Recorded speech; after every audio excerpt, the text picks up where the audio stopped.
This is a hearing of the Foreign Affairs Committee, and we are hearing the testimony of Sir Olly Robbins, at our request, for him to explain the circumstances of Peter Mandelson's appointment and security implications of it, and his role in what happened next, and in recent days what has happened in relation to leaks and so on. I think that it's very important that we hear from you. We heard from the Prime Minister yesterday, and thank you very much for appearing. I know it must be a very difficult time for you personally, and we are very grateful to you for coming in. Thank you, Chair.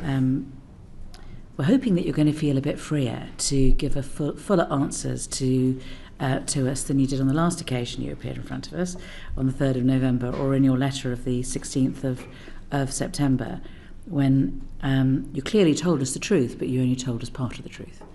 And it's a little bit like, saying I had to run to work today, but not saying that you were chased by a bear. It reminded me of when I was a criminal barrister, and the importance of the oath being that you had to tell the truth and the whole truth. We're not going to ask you to swear on the Bible or anything like that, but I think that it is important that we do get the whole truth today, and I don't intend to kind of dwell on previous issues apart from just to say that now, because what I'd like to do is just to move on to where we are now and what the questions are. And I think what I'd like to do is perhaps ask you to walk us through what the situation was when you appeared in the Foreign Office as Permanent Under-Secretary. What was the state of play, and in particular, what was the status of Peter Mandelson, and what needed to happen next, and what did you need to do in order to ensure that happened? Thank you, Chair. And I know this sounds formal and maybe even a bit unlikely, but thank you very much for the opportunity today to come and speak to you about these matters. As you say, it has been a difficult time, leavened slightly by it being my birthday yesterday. Yes, all that. So thank you for the opportunity to set things out. I won't go on at length, but I think there are three important framing points I need to make. Firstly, as you say, when I walked into post as Permanent Under-Secretary on the 20th of January last year, I wasn't walking into a vacuum. I arrived to a situation in which a due diligence report had been undertaken into Mandelson by the Cabinet Office, assessing the reputational risks and his fitness for office. The Prime Minister had then presumably taken advice on his fitness for office. The name had been submitted to the King as Minister's recommendation. The Prime Minister had made an announcement that Mandelson was his nominee without caveats. The British government had sought agrément, the formal diplomatic process for a host government accepting a nominee from the US government, and that had been obtained before I arrived in post. He'd been given access to the building. He'd been given access to low classification IT, and from time to time, for case-specific issues, he was being given access to higher classification briefing. So I'm afraid I walked into a situation in which there was already a very, very strong expectation, and you will have seen the papers released already under the humble address, that coming from Number 10, that he needed to be in post and in America as quickly as humanly possible. The very first formal communication of this to my predecessor from Number 10 Private Office being that they wanted all this done at pace and Mandelson in post before inauguration. So that's the situation I faced. I'm sorry, so there is paperwork about that, and that presumably will be disclosed to Parliament? It already has been, Chair. That letter from Number 10 Private Office is already in the disclosures made. There's nothing improper about it, but that's the context I walked into. So I'm afraid what that translated into for my team in the Foreign Office, and certainly the handover briefing I was getting as I arrived at post, was what I felt was a generally dismissive attitude to his vetting clearance. The focus was on getting Mandelson out to Washington quickly. Despite this atmosphere, an atmosphere of pressure, the department completed developed vetting to the normal high standard. Because the vetting process is not there to determine fitness for office or reputational risk, it's there to protect national security. And the Prime Minister had already made those judgments. I'm so sorry to cut across you. We will get onto that, but can I still want to just take it in stages if it's all right with you. Yes. Because what I'd like to do is to ask you about, we hear about the circumstances, the announcement, the press release, the King having agreed, the Americans having agreed, the letter to him, congratulating him on it, the access, but it was all subject to vetting, and the question I want to ask is, what kind of pressure additional to that were you put under in relation to the vetting? Thank you, Chair. And before I answer your question, which I promise I will, it was not I'm afraid I don't think at the point of his appointment and 4 days thereafter it was actually a given that he would be vetted. Again, if you look at the documents submitted under the humble address, there is no stipulation from number 10 that he should be vetted. The welcome that was sent to him immediately afterwards doesn't say welcome to the Foreign Office subject to vetting. The announcement put out on the 20th of December says that he will be out early in the new year. It does not say subject to vetting. The contract does, though. The contract of employment. The contract issued to him after he was vetted says that he must maintain his clearance. So did mine. Okay. That is an absolutely standard stipulation. But nothing about his appointment actually, as far as I've seen in writing, stipulates it. There was then a debate between Cabinet Office, FCDO, about how to make sure that he is sent out to post with the appropriate clearance. And that took several days. And a position taken from the Cabinet Office was that there was no need to vet Mandelson. He was a member of the House of Lords. He was a Privy Councillor. The risks that attending his appointment were well known and had been made clear to the Prime Minister before appointment. Now, in the end, the FCDO insisted and put its foot down. I understand my predecessor had to be very firm in person. But that was a live debate at the point of announcement, and I think it's important to make that clear to the committee. And that, again, should be minuted. Those discussions should have been minuted, and it should be they should be part of the humble address disclosure. Well, given your absolutely understandable focus on scrupulous accuracy, that's before my time, but I'm sure there will be papers. Yeah. And who was the debate between? Who in the Cabinet Office? Do you know? I don't know for sure. The briefing I had on arrival was that there had been a position taken from the Cabinet Office that, as I say, some of Mandelson's status meant that vetting might be unnecessary, and that had been a discussion for several days after the press notice. It had been resolved before Christmas and resolved in the FCDO's favour.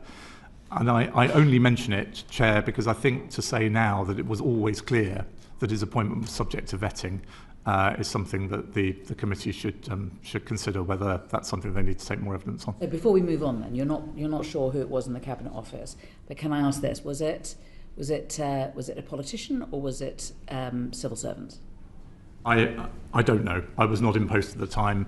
All I understand is that there was a live debate. I think at official level, but I couldn't swear. Okay. So, additional to that, was there other pressure put on you or put on the Foreign Office? I think throughout January, honestly, my office, the Foreign Secretary's office, were under constant pressure. There was an atmosphere of constant chasing. When will this? Daily phone calls. I couldn't say for certain daily, but I mean certainly very frequent, from private office to private office. Has this been delivered yet? Never any interest, as far as I recall, in whether, but only an interest in when. So when you say private office to private office, you're saying private office of number 10? Yes, I am. And who are we talking about there then? Are we talking about Elsa Tarry? I'm not going to say, Chair. I may no longer be a civil servant, but I didn't come here today to scapegoat other civil servants. I came here to make sure the committee understood the circumstances. No, I understand that, but I also want to know who the source of this is. And I want to be able to get as much evidence as possible to be able to identify who the source of the pressure was. I mean, from what you know, let's see if I can ask you this way. from what you know, what was the source of the pressure? Well, I've said I think that the vector I was most conscious of was from number 10 private office. And the number 10 private office is not sort of is a means by which others ensure that things happen. So behind the number 10 private office, who are we talking about putting pressure on the Foreign Office via the private office? Thank you for asking it that way, Chair, because that's the reason I do not want to name other officials in number 10. I think that the private office would only have been feeling this pressure themselves if they were under pressure. Yes. Did you answer the question? I don't know. So we do know that Morgan McSweeney was a protégé of Peter Mandelson's, and we know that he was very keen on Peter Mandelson getting the job, and we know that he resigned, saying that it was all his fault, and that he had advised the Prime Minister to appoint Peter Mandelson, and took it on the chin, took the blame. So, was it him? I'm afraid when I said I don't know, I meant it. I don't know. Right. I've told the committee what I do know, which is that the Foreign Office was being chased very frequently, and I don't hold the private secretaries responsible for that. And was there any direct communication between anyone in number 10 and you? No. So there was no one ringing you on your mobile phone or WhatsApping you or sending you any messages? No. And your phone is presumably something which has been handed in as part of the humble address and will be able to be investigated? Certainly will. I'm just told that once someone has finished being a civil servant, that their phones are wiped and that they're reused. So could you just give us an undertaking to make sure that doesn't happen? My phone for the relevant period was downloaded before I left government. Very good. Very good. Okay. So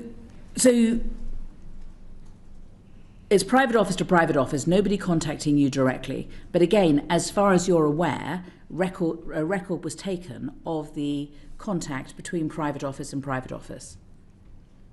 I'm sure there are records of interactions between us. I couldn't swear to what those are or how many of them there are, but you'll have to ask the government that, I'm afraid. No, but if it's a private office, it's your private office. And so number 10 is contacting your private office, and your officials are telling you, we've had another phone call, we've had, in what other way were you getting pressure? I'm talking, Chair, remember, I'm talking about the whole of January here, Yes. the first 3 weeks of which I was not in post. Well, were you actually in the Foreign Office, I even was though you weren't in post? I had a handover week the week before I took up the position, Right. where Philip told me a bit about the job, and I sat in a room some distant from his and read a lot of papers. Did he tell you that you were going to get a lot of pressure? He described to me the steps and the atmosphere that I've described to you. Yes. Okay. So during the 2 weeks in January that your office is getting pressure, we've heard about phone calls. What else is there? Are there emails as well? I don't think so. And this is I think the natural thing in many ways, which is that a private secretary wanting to know what's going on, feeling under pressure themselves to deliver, is ringing up and saying, where are we on this? Can you make it happen? Can you deliver? Get on with it.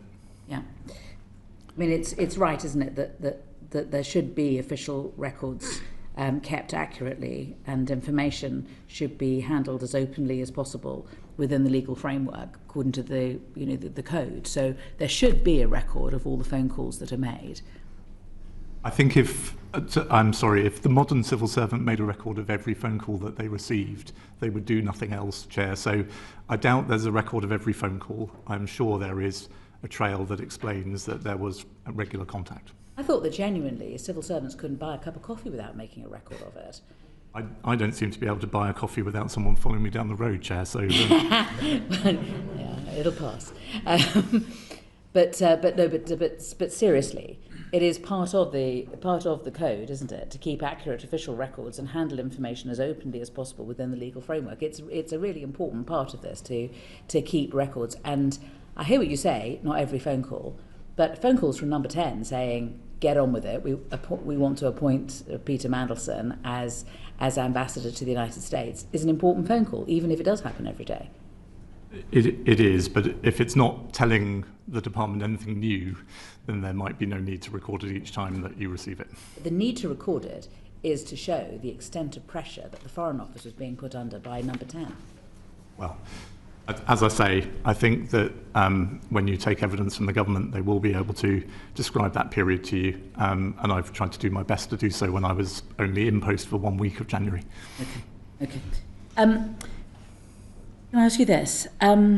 So let's move on to the 28th of January, when UKSV recommended that developed vetting be denied, and that Peter Mandelson, they identified, was he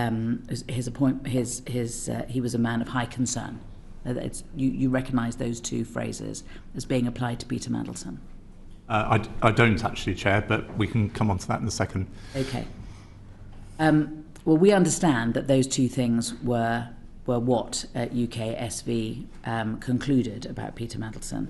Now, any questions I ask you about this now are not to be interpreted as questions about what is the content of that vetting. All right? I don't want to hear about what was in it. I want to know what happened as a result. But what I want to ask you is, you had a meeting with the Director of Security, Ian Collard, and I understand that you're saying that he presented you with the findings. You didn't actually read them yourself. That's correct, Chair. Perhaps I could describe this meeting to you if that would help. And again, is there a note of it? There is a note of the decision. The meeting itself, of course, involved the team describing to me some of the issues and the way in which they proposed to manage them. It wouldn't have been appropriate to record that in detail. The decision of what we agreed we would do and the ways in which we would manage it is recorded and is available in the Foreign Office. And that record is part of, if I can call it, a DV bundle. So there's the UKSV paperwork, and then there's paperwork from the Foreign Office, and so those two, there's a part 1 and part 2, and so it's part of that bundle, but it isn't, the record that you're talking about is not a freestanding document. I think I know what you're driving at, but may I describe this in my own words, Chair? There has been a good deal of misunderstanding about this process, if I may say so. For the Foreign Office and for several other departments, UKSV does not fail a candidate. Nor does the department, no, I know, and apologies, Chair, but others have. And nor does the Foreign Office overrule UKSV. The relationship between the two is set out in guidance and has been set out to this committee and in Parliament. And so the outcome of the vetting process is what is decided by the Foreign Office on the basis of the UKSV findings and our own assessment of the risk and whether we can manage them. And so what the meeting I had with the Director on the 29th of January, it was an oral briefing. No documents were presented to me, nor did I particularly expect them to be. I have never seen a UKSV document. I was briefed that UKSV considered Mandelson a borderline case and that they were leaning towards recommending that clearance be denied, but that the Foreign Office's Security Department assessed that the risks identified as of highest concern by UKSV could be managed and or mitigated.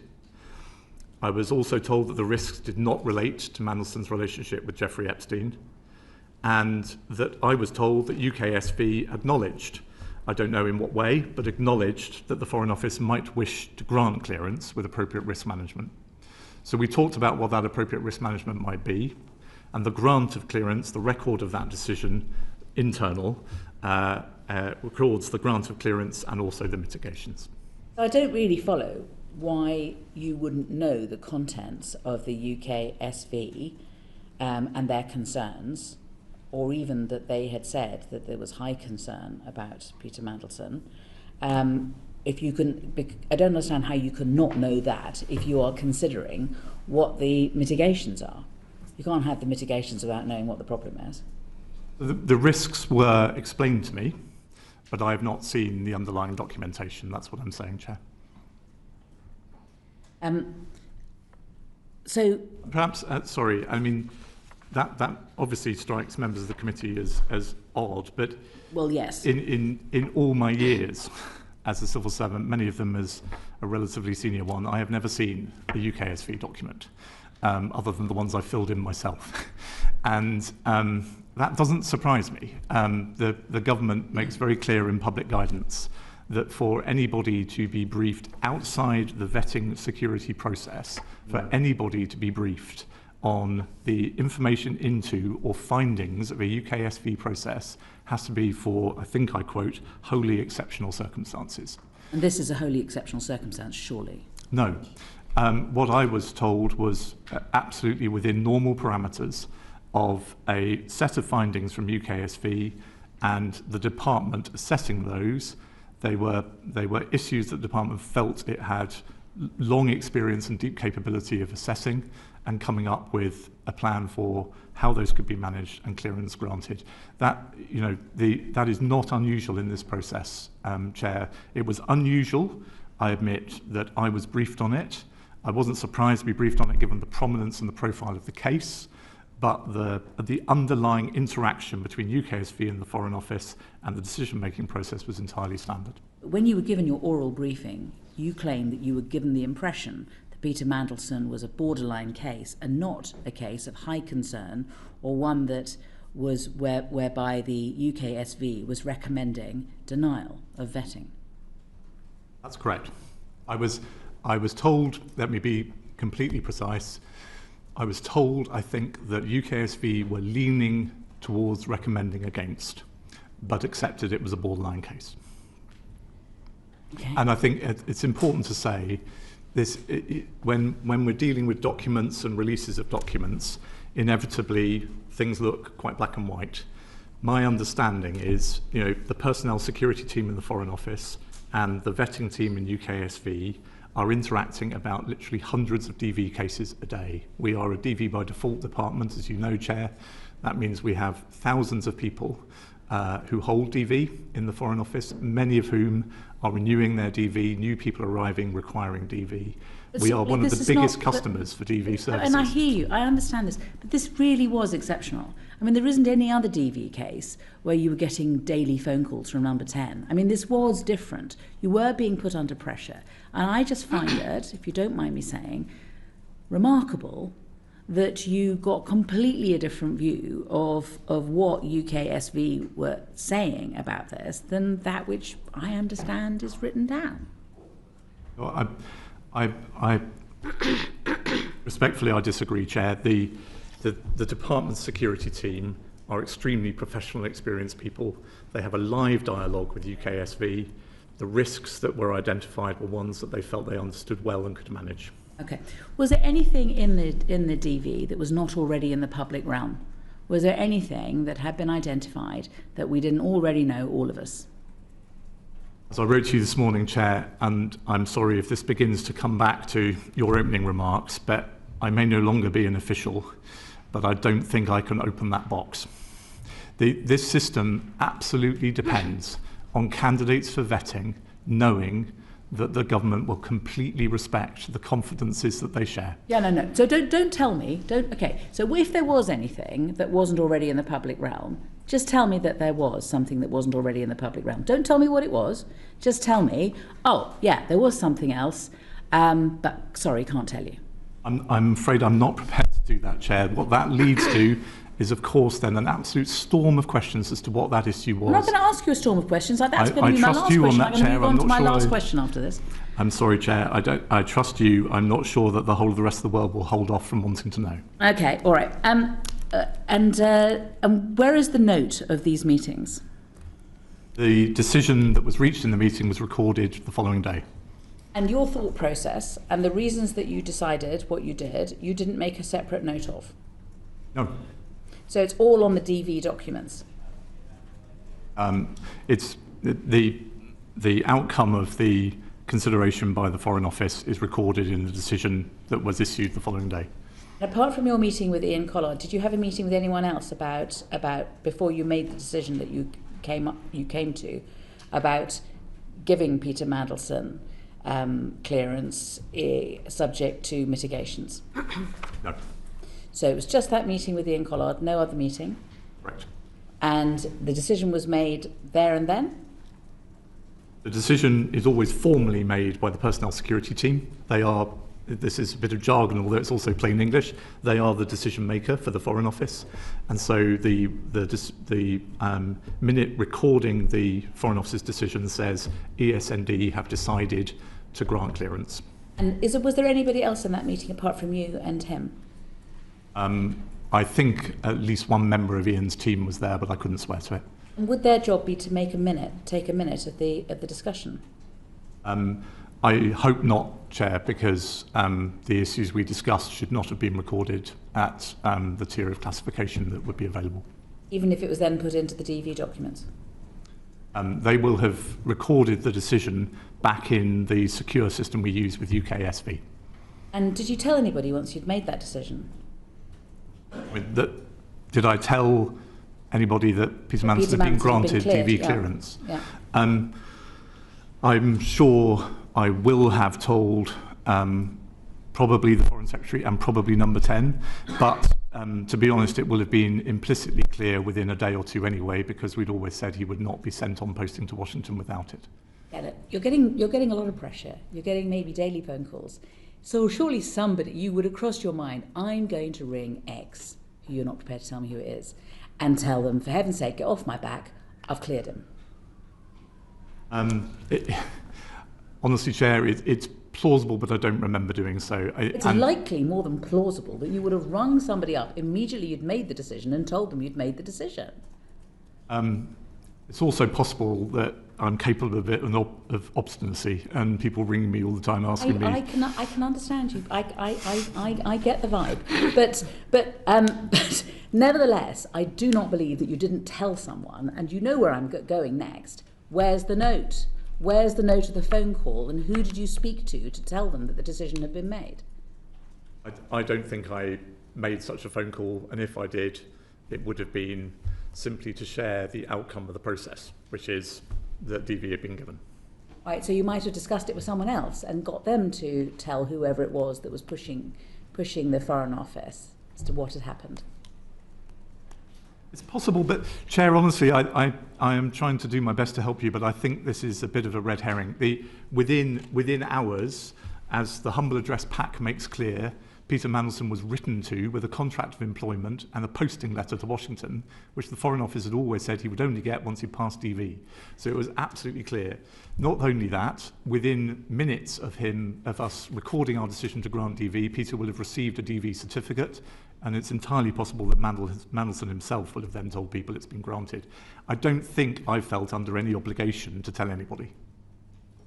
I think you are under an obligation to keep accurate minutes and notes of decisions that you make, of actions that you take, and your reasoning. And I think that it's quite clear from the Civil Service Code that it is your responsibility to keep accurate official records and handle information as openly as possible within the legal framework, that you must not be influenced by improper pressure from others, that you must not ignore inconvenient facts or relevant considerations when providing advice or making decisions, and that in order to be able to cover yourself, don't mind anything else, given that's what the ministerial, the code says, that you would take a note in order to make it clear that you were not subject to undue pressure, that you were not ignoring inconvenient facts, that you were behaving properly. But it doesn't look like there has been any notes about any of this. Can I make 2 points? I've been a civil servant for a quarter of a century. I could recite the code to you, and I believe it, along with probably the Book of Common Prayer, it's one of the two things I kind of can hold in my memory, and I've abided by it. And you will find, when the records are finally opened, you will find record of the decision. It is clear. What I am saying to you is that whilst there was an atmosphere of pressure, the department rigorously followed the process. And we did so, frankly, as I understand it, despite some in government believing it was not a process we ever needed to follow. And I just ask you to reflect for a second. I don't think, my life might have been considerably easier over the last 2 or 3 days if I wanted to come to this committee and said I was put under such pressure I just agreed to it. But that wouldn't be true. I was given a set of serious reflections on the risks raised by a bunch of professionals who had come across these risks before and thought the Foreign Office could manage them well, and at least the way I was briefed, that was a position that was implicitly understood by UKSV. We then recorded that decision and we put in place the mitigations, and clearance was granted. Because again, the code does say that if you believe that you're being required to act in a way that conflicts with this code, you should speak to your line manager, which leads me to this. I mean, your line manager would be Chris Wormold, presumably. But is it right that you say that you never told him? You never told him about any of the difficulties that you were facing, any of the pressure you were facing? In fact, you didn't even tell him that UKSV had said that Peter Mandelson was a person of high concern and that developed vetting be denied. As I say, whilst I think the department felt under pressure, we were proud of the fact we'd not bowed to that pressure. Therefore, I didn't have a complaint to make to Chris because I was confident that we were handling it well. I should say on a lighter note, Chair, I think by the time clearance was granted, I'd not yet had my introductory meeting with the Cabinet Secretary, so these were very early days. Yeah. And it wouldn't be part of your meeting with him to say, oh, well, we had a few wrinkles, but it doesn't matter, it was sorted out. Or, UKSV were pushing in one direction, but the Foreign Office have, through putting conditions on Peter Mandelson, covered that. Or you wouldn't have been tempted to say that to Chris Wormold, you wouldn't have been tempted to say that to Morgan McSweeney, you wouldn't have been tempted to say that to anyone. Absolutely not, Chair, because my understanding of custom, practice and guidance is that the decision-making within the box of the vetting process must remain entirely confidential. But if you've put it in any of the ways I've suggested, you would not have been disclosing any of the content of that DV. You would just have been disclosing the fact that it had been passed, but that there had been difficulties. And surely that does not disclose anything of substance. That's all process. But I think it would have been, Chair, I think it would have been me just trying to shift responsibility onto others. It's absolutely clear the Permanent Undersecretary is responsible for the security of the department. You know well from the work of this committee, the Foreign Office is the most attacked government department, as attacked as the rest of government put together. That was a heavy responsibility for my tenure as Permanent Undersecretary. If I started sharing that burden with others and saying, this was a bit of a tricky one, but I think we can manage. What I'm doing is I'm offloading that responsibility. The responsibility ultimately was on me, and I carried it out rigorously and to the best of my ability. If you widened the circle, or if you made notes, or if there had been more paperwork, then wouldn't those have been disclosable under the Freedom of Information Act? And isn't the only reason that we even know that the UKSV had said that developed vetting should be denied is because of the humble address? Otherwise, we would never have known. And there would never have been any paperwork, and there would never have been an audit trail, and there would never have been a trail of decision-making. We would never have known. I think if you're saying to me, excuse me, Chair, I think I'm following you, but that vetting documents are outside the Freedom of Information Act, that's absolutely true. And I think it's an incredibly important tenet of how the system works. Yeah, no, I'm not saying you cannot have a system in which the hundreds, if not thousands, of candidates for vetting think that at some point in the process, a line manager's line manager's line manager, who they've never met, might choose to see their boss and say, this was a bit of a tricky one, the UKSV documentation sort of erred against, but don't worry, I managed through. I think that would be a breach of trust. That's not, we support you completely on this. That's not a problem. The problem is the process. The problem is that if there had been more paperwork, if you had discussed it with anyone, then it might have come out that there had at least been, to put it as mildly as possible, a wrinkle.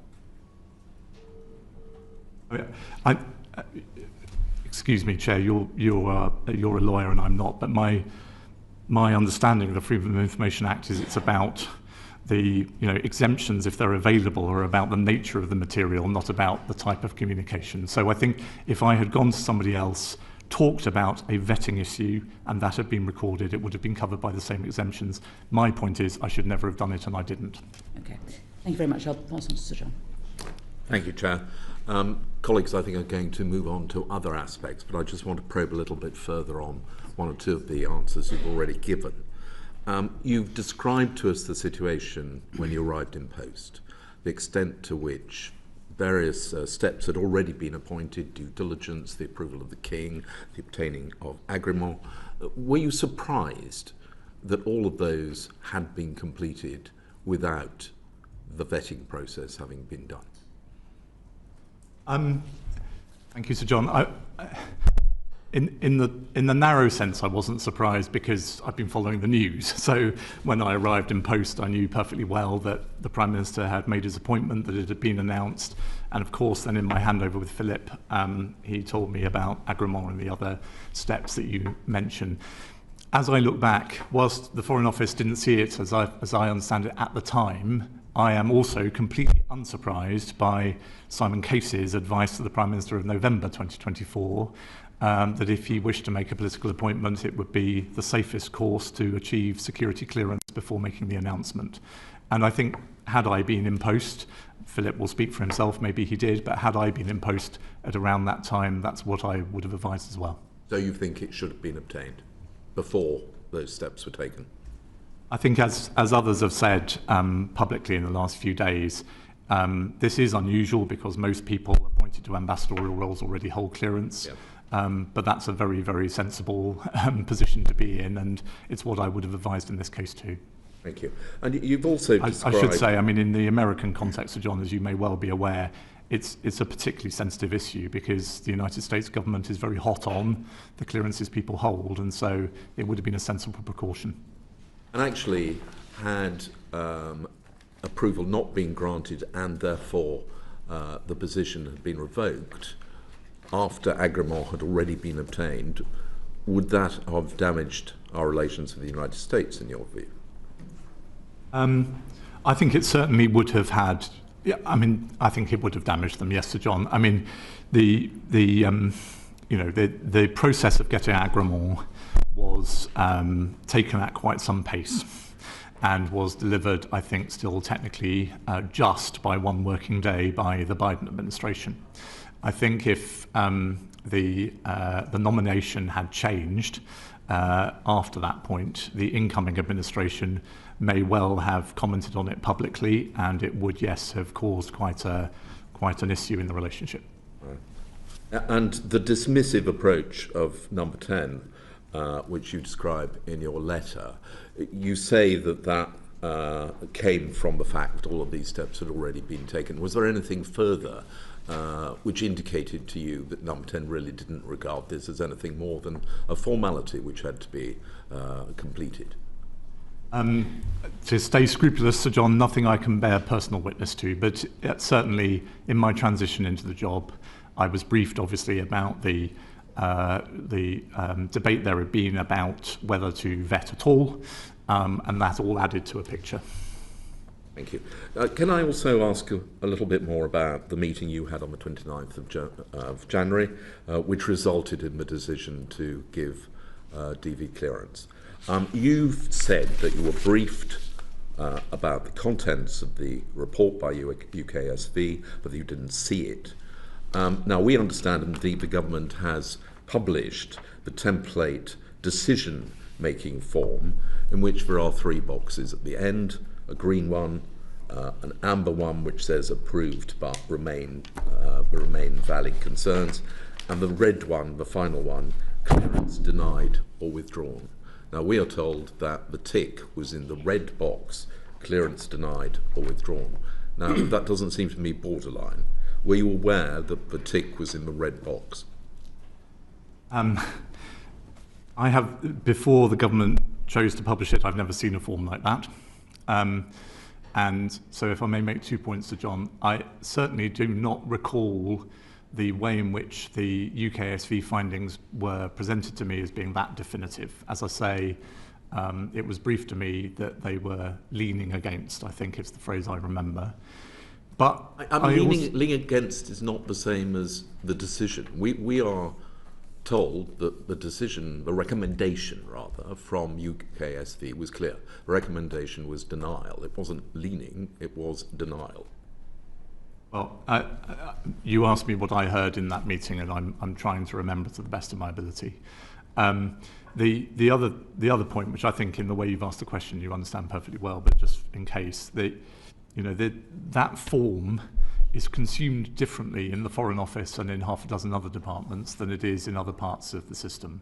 Those are recommendations and not decisions.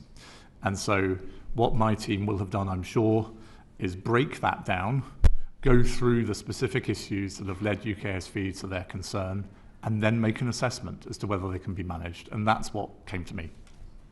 Your team did that. The meeting you had was only with the Director of Security, so it would have been his officials who have broken it down, and he would have reported to you the outcome of that process. Right. And a note was then circulated afterwards saying what the decision was. Did that note simply say, it has been decided that Lord Mandelson is to be granted clearance, or did it say, despite the recommendation of UKSV, it has been decided?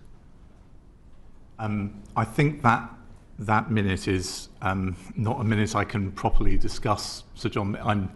It's no longer, sadly, my document. And as I said in answer to the Chair's questions earlier, it's a minute that certainly would give you, the public, but also our adversaries, quite a strong sense of how we tried to manage that process.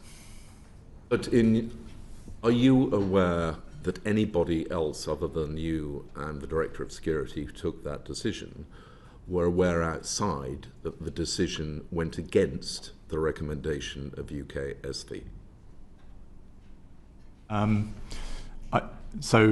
Apologies for repeating myself, but I was told that it was borderline and that they were leaning against, recommending against. I don't remember anybody at any stage saying anything different to me, certainly not about red boxes. So I'm sorry, I don't know if that answers your question. But I'm afraid it doesn't quite. Okay, Essentially, my question is, you took a decision in a meeting with just one other person present. Was anybody else aware after that meeting that the decision had been to overturn or to go against the recommendation of UKSV, or was it simply reported, we've had a meeting and we've decided that he should obtain clearance? I'm sure the Director, and sorry, I did answer the Chair earlier, I don't think it was just the Director in the meeting with me. I think there was at least one member of his team there. I'm sure they will have debriefed to some extent on the conversation, but I don't know precisely what was said. Did you tell ministers at all, or number 10? You told them the outcome of your decision, the outcome of the meeting, but did you tell them about the recommendation made by UKSV? No, and months later, when in the immediate aftermath of Mandelson's sacking, we were obviously thinking internally about how to respond to legitimate questions this committee and others had about that process. And my recollection is, in a way I wasn't surprised by, the direction from number 10 was, we must make clear that these decisions were taken entirely independently of ministers and that they were not consulted other than to be told the outcome. Edward, I think you wanted to intervene. Thank you, Chair. I just wanted to clarify the conversation that happened in the meeting discussing, presumably your Chief of Security comes to you and explains the concerns raised, but also the mitigation that he believes the department can put in place. At that point, is it a recommendation to you, or is it your judgment on whether or not those mitigations are sufficient for you to be satisfied on the granting of DV?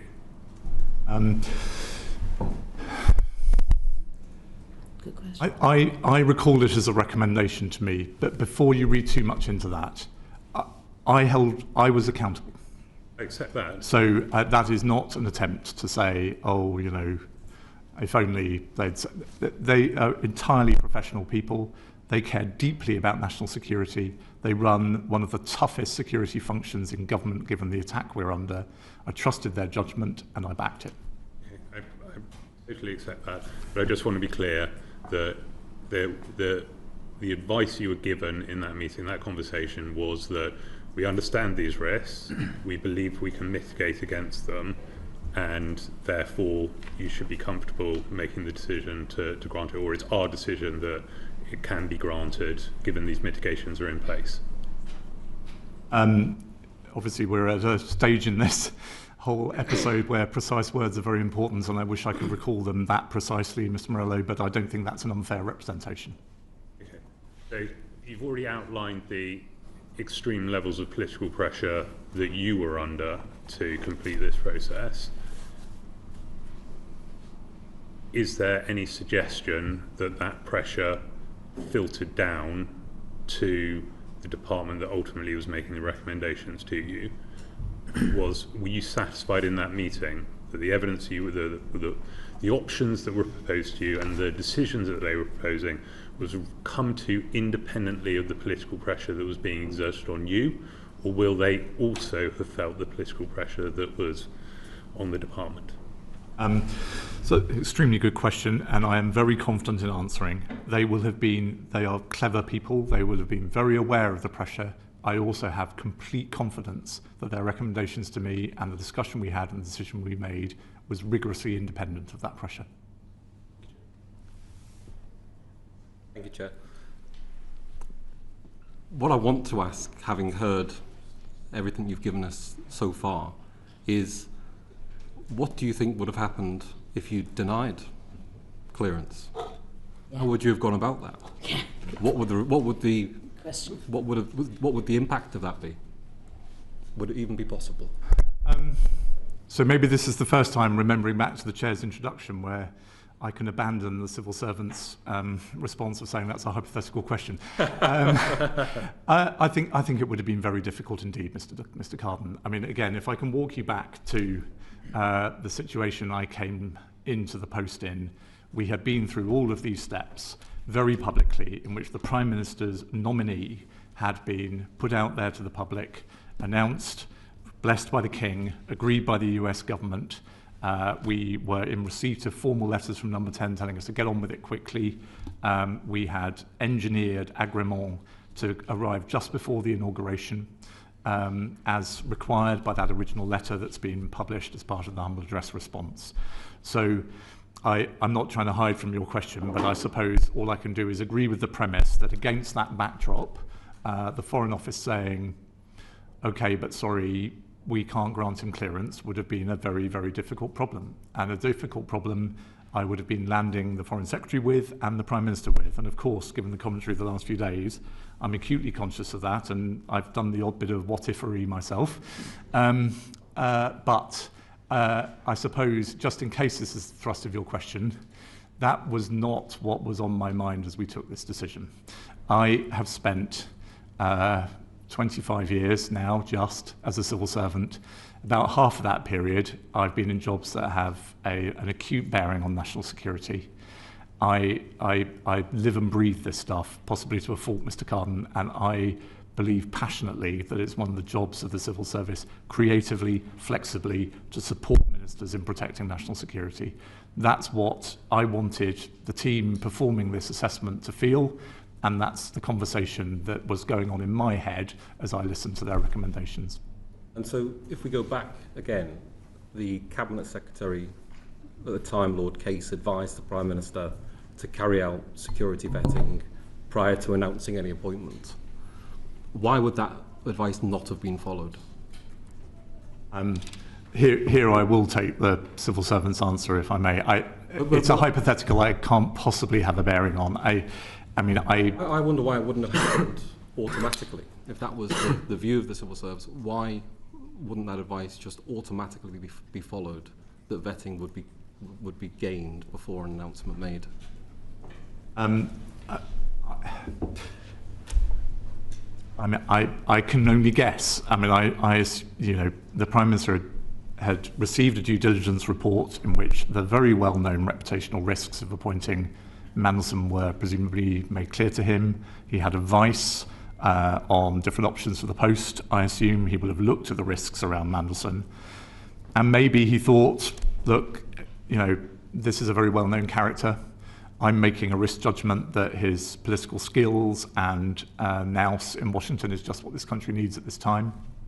And he decided, There's not much more that any process can tell me ahead of me making this announcement and making this appointment. Now, as I've said earlier in response to questions, I hope that if I'd been in the system at the time those decisions were being made, first I hope that number 10 or the Cabinet Office might have wanted to consult me. I don't think at the time the Foreign Office was consulted, and then I hope my advice would have been that's adding unnecessarily to your risk, Prime Minister. Yesterday, the Prime Minister said that Foreign Office officials granted him, Peter Mandelson, developed vetting clearance against the specific recommendation of the United Kingdom security vetting that developed vetting clearance should be denied.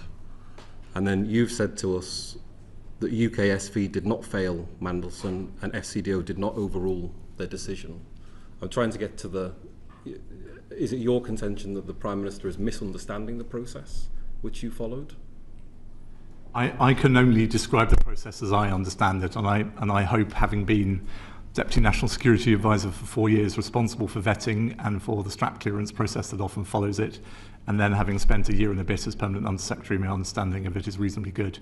But also, you don't have to believe me. I mean, there are guidance documents available in the Foreign Office that describe this precisely to candidates for vetting. UKSV is a service provider, and the Foreign Office takes the decision based on its own risk assessment and whether it thinks that the risks can be managed. That's precisely what we did in this case. The outcome is the Foreign Office decision. That's a professional decision on security advice. It's not the quixotic decision of some permanent secretary who thinks he's under pressure. But in this case, the team thought it wise and prudent to take me through their reasoning. Final question.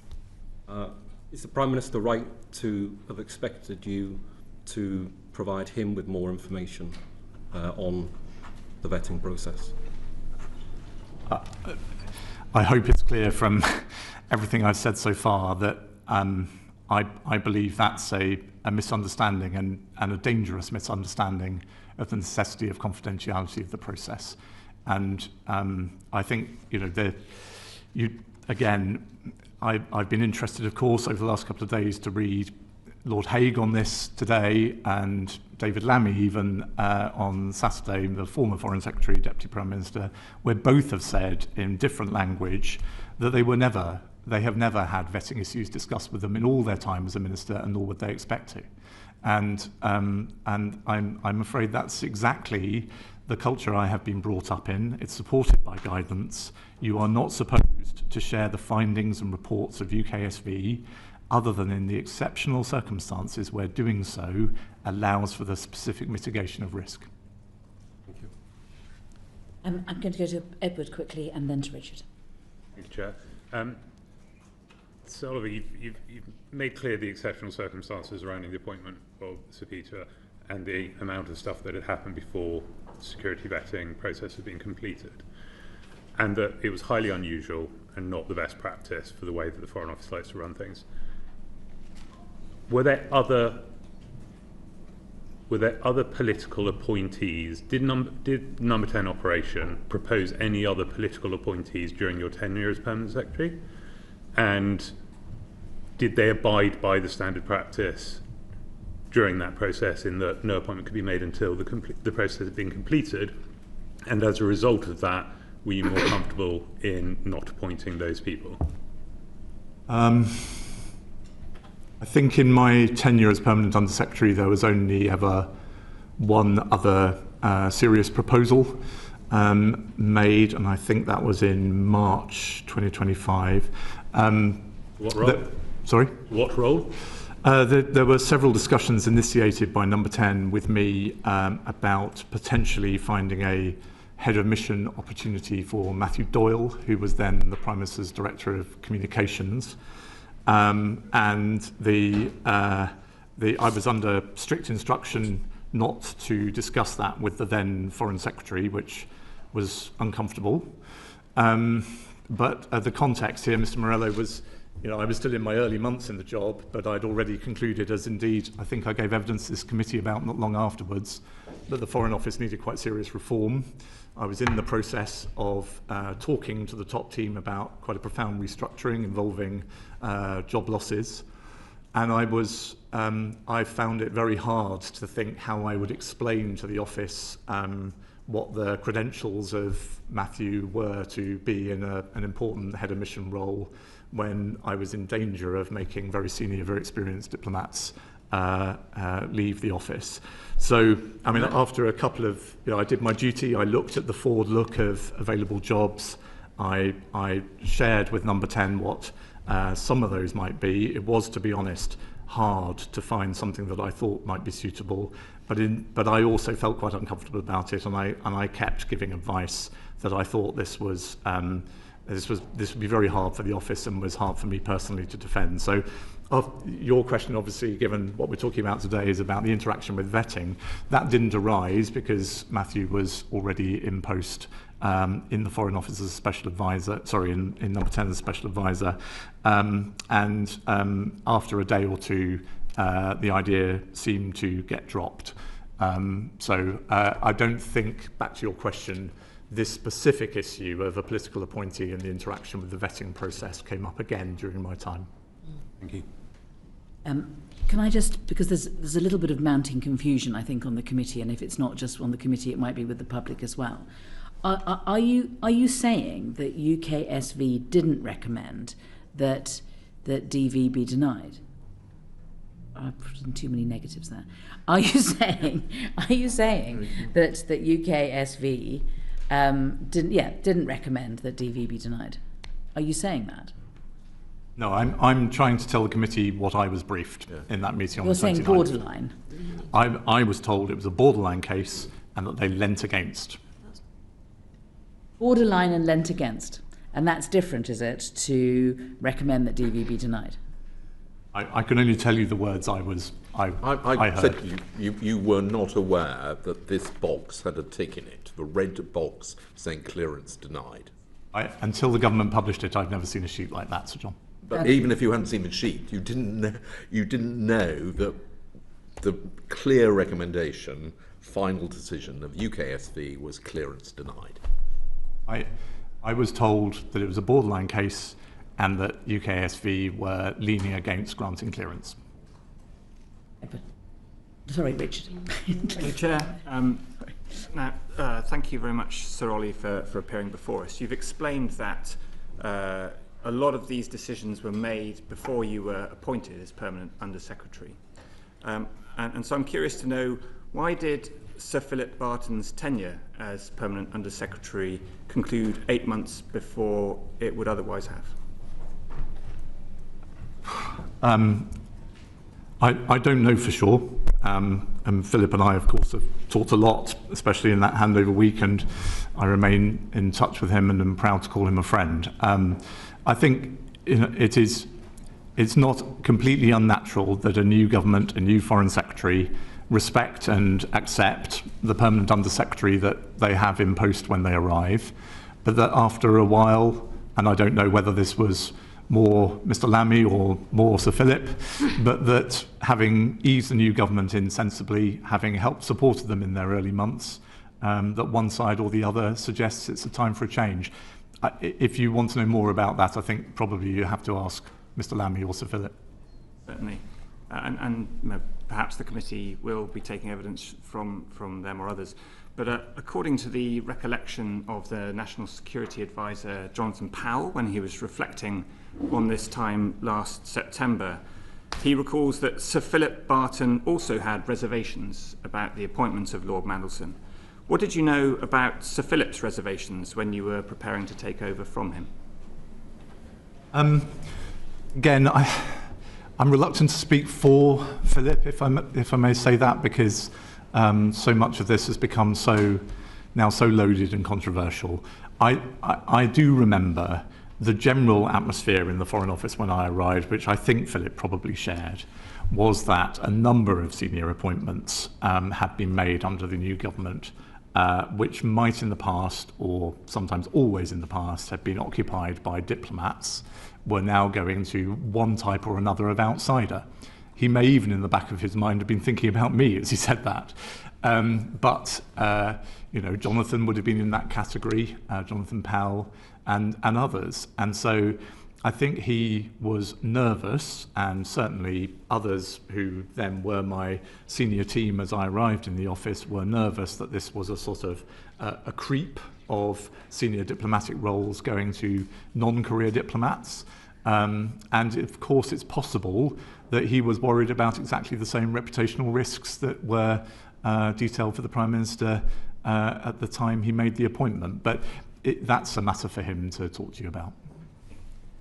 In that time when you were the designate permanent Under-Secretary, what conversations did you have with advisors or officials that might have led you to believe that Lord Mandelson needed to take up this role regardless of the outcome of developed vetting? It was never put to me, I can say with certainty it was never put to me that way. I certainly did, as I hope I've said clearly to the committee, I certainly did arrive to an atmosphere where this wasn't just please get this done quickly, it was and get it done. And so that was, I think, a pretty unmistakable feeling. As I hope I've also been clear to the committee, I don't think I allowed that, and certainly the security team didn't allow that to cloud their judgment. I just want to look at a couple of pieces of evidence. One that was released in the tranche of documents, volume 1 of the return to the humble address, and this is a December 2024 email from the number 10 Private Secretary for Foreign Affairs, Ms. Terry, and she wrote on the 20th of December 2024 to Lord Mandelson, "I understand you haven't received the attached forms yet, which Morgan mentioned to you this morning, and we are here to help as needed. Why would it be necessary for the Prime Minister's Chief of Staff to have a conversation with an ambassador who was about to take post about joining forms?"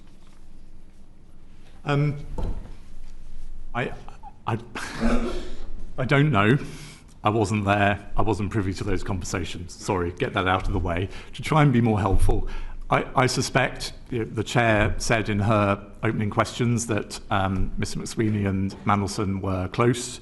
I therefore suspect that Morgan was in touch with him, congratulating him on his appointment, and then telling him he would have some paperwork to do. And all that. More than paperwork, it was conflict of interest forms. I agree. And of course, when I arrived in post, this was a part of the process I then had to oversee, and was an important and occasionally difficult part of the process.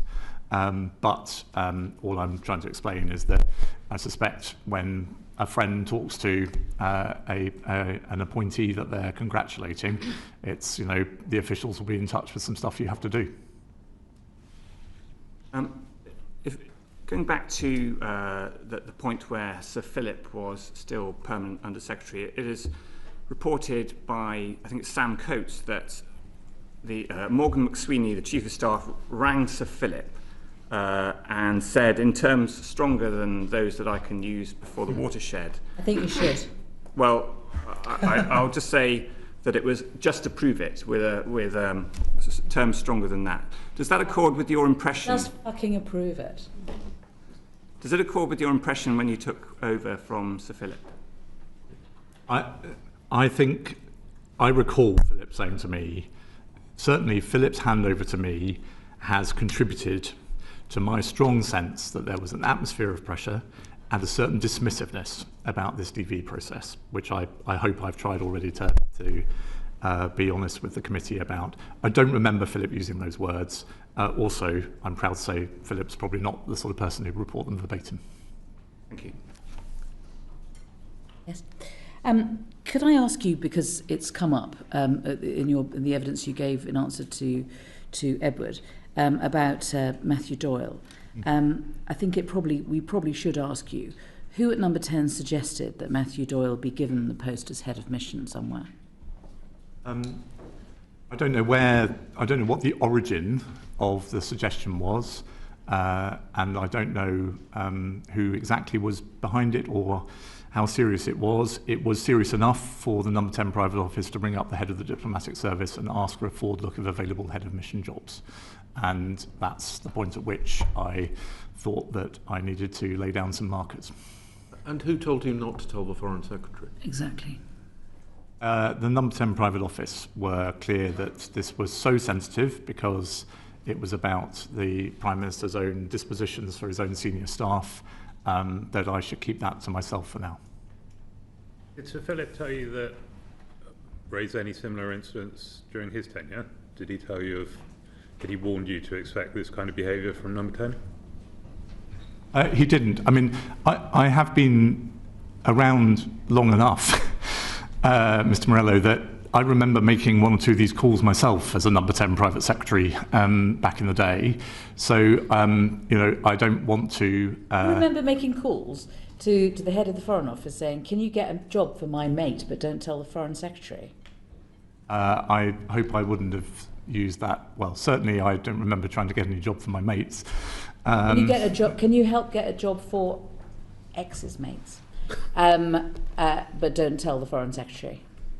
I think I don't. It's so long ago, to be honest. I can't remember the terms of the phone call I'm recalling. But it was. I don't think it's completely surprising that the Prime Minister would be so sensitive about the way in which he was dealing with a member of his senior team, and particularly a director of communications who's in minute-by-minute contact with the media, that he would want that kept to a very, very tight group of people at the time.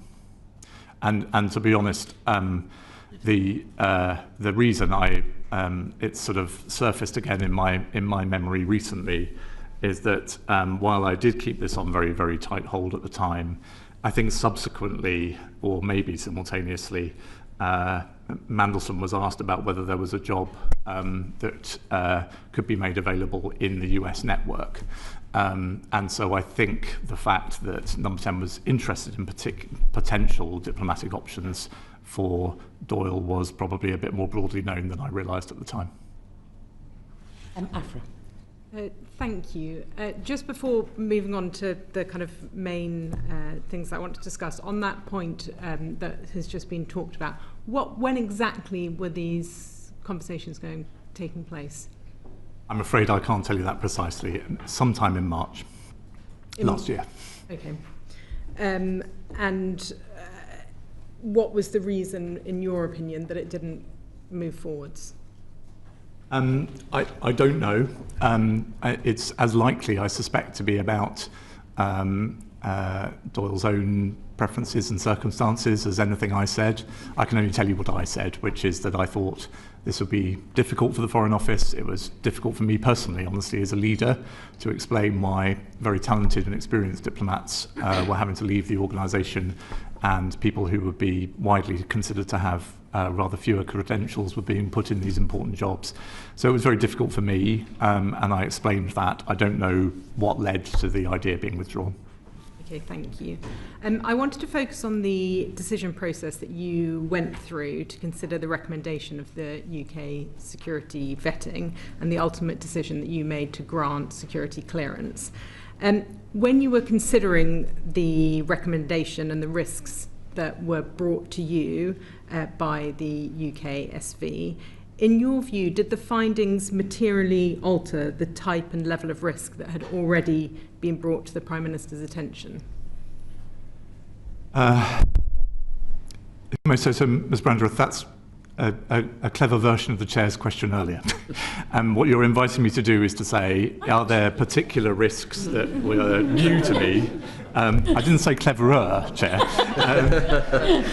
You're inviting me to say, were there risks that were not already known in the public domain? And I'm afraid if there's one thing keeping me sane over the last few days, is that I will defend the integrity of this process. I hope I have a reputation. If you speak to other politicians, former ministers, the 4 Prime Ministers I've delivered for personally, that I am a person who gets things done, who tries to deliver for ministers, get through process and make things happen. I have always seen vetting and national security as slightly different, and so I will hold to that position if I may. Okay. You were required to make the ultimate decision to grant or to not grant security clearance. And given that, as you've said, the public announcement of Lord Mandelson's appointment had already been made in December 24, before you took up the post, given that the White House had already confirmed it would accept and that His Majesty the King's agreement had been sought, did you feel that you were effectively left in a position where you had no option but to manage the risks or to cause a diplomatic incident? I was very conscious that if we went through the rigour of our process and decided against granting clearance, that would have caused a real problem for the government and a problem for the country. But as I've been trying to explain, I was conscious of that without letting it influence my judgment, let alone transferring any of that atmosphere onto the people charged with actually making that assessment. Could there have been information from UKSV that would have therefore changed your decision? Yes, absolutely. I think the trying to hold to my comments of a few minutes ago, I can certainly imagine risks that would have been briefed to me in that meeting that my team would not have been comfortable managing, and even if they hadn't have been, I wouldn't have been.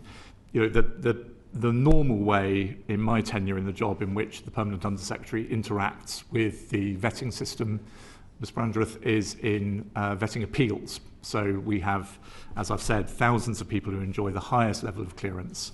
And sadly, people's circumstances change. Sometimes they do silly things. Sometimes this is for sad reasons. And that leads to their clearance being downgraded or even withdrawn. In those circumstances, given all I've said in answer to other questions, it is the Permanent Undersecretary who is the ultimate authority on whether they retain their clearance and the person to whom those appeals come. And the reason I'm telling you that is because I hate doing it, honestly. It's one of the most emotional things I got involved with in my time in the job, because you're conscious, you're sitting there with a manila folder and a recommendation from the personnel security team that's about to shatter someone's job. And I don't say this with pride or machismo, but I have signed those papers, sometimes after hours, way into the small hours, considering them. So I take those responsibilities extremely seriously. I have been prepared to follow through on tough advice. I have even gone against advice to be more lenient where I don't think that's consonant with the vetting principles. But in this case, I didn't feel under that pressure personally in terms of my judgment. You say that you followed due process. Would you say that the decision that you made was the same outcome, the same decision to grant clearance, if it had been any other person being considered for ambassador? For example, if it was a civil servant being considered rather than a political appointment, do you think you would have made the same judgment to grant clearance? The framework we applied, and therefore, yes, ultimately the decision, I think I would have applied in any case that had been brought to me. The only reason I'm putting it that way, Ms. Brandreth, is, of course, this committee today and the commentary is focusing on the unusual circumstance of this being a prime ministerial appointee and a political appointee. Mandelson was also unusual in some other ways. He had had a much longer, much more senior, much more visible career than most people who came for vetting in the Foreign Office, with a wider range of contacts, risks, issues throughout his career and life. That's not unusual, but because he was a man with the longevity of career he'd had and the seniority he'd had, I think whilst the decision-making framework is the one I would have applied in any case, this was a richer picture than you would have had of a 21-year-old graduate coming in and asking for vetting for the first time. We've talked a bit about the fact that the announcement was made prior to this security clearance being granted. If security clearance had been sought prior to the announcement of Lord Mandelson's appointment, would that have changed the judgment you made in granting security clearance, do you think? Excuse me, may I check I'm following you? Are you saying if they had started the vetting process before announcing him, If they or have concluded the vetting process before they announcement? have concluded the security vetting process as Simon Case's recommendation was prior to formally making an announcement of the appointment, would that have changed the judgment that you made in terms of granting security clearance? Well, obviously, so we have our chronology right, it wouldn't be me making the judgment, but I'm pretty confident that Philip would have assessed the recommendations of our personnel security team in the same way I did. So I don't think, what I know I'm trying to explain quite a kind of complicated context to you. The atmosphere, and that directly relates, as you're implying, to the prominence of the appointment, the timing of the appointment relative to security vetting, all contributed to the context we were working in.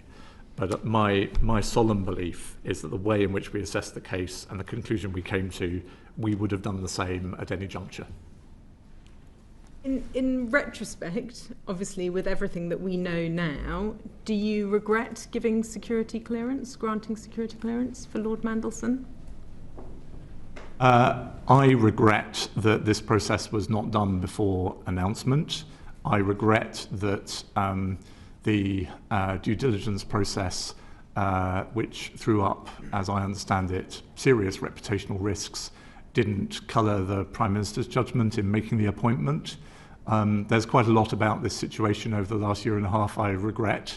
I had no regrets about the work of my brilliant team and the judgment that we came to. But you say you regret that the announcement was made before security clearance was granted, and yet at the same time you've said it would make no difference to your decision to grant security clearance. What would you have done differently in that case? Is it that you would have then chosen to alert the Foreign Secretary or the Prime Minister? I think the main distinction I'm making, Ms. Brandreth, is I think this atmosphere I've described just wouldn't have existed. So the team would have been able to do this work, the then Permanent Undersecretary would have been able to consider it without that same sense that they were operating under this pressure and environment. And so I think the benefit for the government, for the Prime Minister, would have been that exactly the kind of responsible questions you're asking me today, some of them would not need to have been asked, because it would have been clear that the Prime Minister had wanted this clearance given before he made the appointment. What I don't understand from your answer is that you seem to be implying that if there had been due diligence done before the appointment, then the Prime Minister might have come to a different conclusion. But if security vetting had been done before the appointment, you wouldn't have come to a different conclusion. I'm sorry if I was unclear, Chair. Due diligence, as I understand it, was done before the appointment, and I think that has been now released in the humble address papers. What I feel sad about is that the Prime Minister's nominee went ahead despite that due diligence. And I think, look, what doesn't matter what I think the Prime Minister, as I understand it, has essentially said that himself. He regrets the appointment. Uma. Thank you, Chair. Oh, I'm so sorry. I was supposed to go to Absam first and then to Uma. I beg your pardon. No problem, thank you. So I have a few follow-up questions. You referenced pressure, feeling pressure from, political pressure. You also mentioned dismissiveness. So the pressure I understand in terms of the phone calls that you spoke about. What did the dismissiveness look like? I think the my word dismissiveness comes from all the way back to a letter to the Foreign Office, which I don't blame the person who signed it, but is out there now in the public domain thanks to the humble address, which says, "Take forth the necessary arrangements at pace. We want handover in advance of the US inauguration." Now, if you wanted to convey to the Foreign Office, we want this done in a steady, measured, rigorous way, those are adjectives you could have used. But instead, The direct written pressure, you don't need to worry about what I thought at the time as a non-official. The direct written pressure was get this done and get it done before inauguration. Now, if number 10 had wanted to say, comma, subject to the successful achievement of vetting status, they could have done so. And that then, I'm afraid, to me, is consonant with a press notice that says Peter Mandelson will arrive at post early in the new year. Again, it would be perfectly possible to add a note to editors which says, subject, of course, to the appropriate security clearance being granted. And, you know, civil servants have many faults, but back to the chair's original point, records and written communications and formality are important in the culture I have grown up in. And, you know, the clear written record is not, please get this done, subject to, it's please get this done. So in the previous meeting that we had when you came to the committee, I did ask you about timescales. I asked you about whether there was sufficient time. You didn't relay this information at that meeting. You actually said that there was sufficient time. I think the transcript says, in terms of the process, I am absolutely confident that UKSV undertook the process in precisely the standard way, doing all the checks it would expect to do, and we had ample time to assess and decide on the basis of its work. So that kind of contradicts the information that you're giving there. With respect, I don't think it does. The DV process, more column images about which have been written in the last few days than I think in the entirety of the rest of its existence, is an extremely intrusive and rigorous process. What we ensured, of our own volition, but responding to the atmosphere I've described, is that we used one of the tickets that the Foreign Office has per year to ask USV to do it quickly. Not to a different standard, but do it quickly. And that's what they did. And so by the time the assessment came to me, I was confident that the process had been undertaken in the usual way, but if you like, it's a crude analogy, but Mandelson's case had been put at the top of the queue rather than waiting its turn. And so when I briefed the committee on that 3rd of November occasion, I was able to say that the process had been followed in the usual way and that we did not feel that we were rushed, because we had rushed UKSV to get us the full rigorous work that they do, but ahead of the rest of the queue. And just going back to when you said the decision being borderline and denied, you were not told that it was denied at any point on the 28th when the decision was made. This is one of the most important misunderstandings. UKSV do not deny clearance in the Foreign Office. They make findings and they make a recommendation. I was told that that recommendation was that they, quotes, lent against, and it was a borderline case. That's the conversation I relayed to the committee. They do not deny clearance. The Foreign Office grants or denies clearance on the basis of a hugely experienced and capable personnel security team that responds to the fact that the Foreign Office is under more threat than the whole of the rest of government put together. Okay. And just in relation to the final decision then that you made, you've referenced in your response to AFRA that you wouldn't have made a different decision. Do you often think about the consequences of the decision that you made?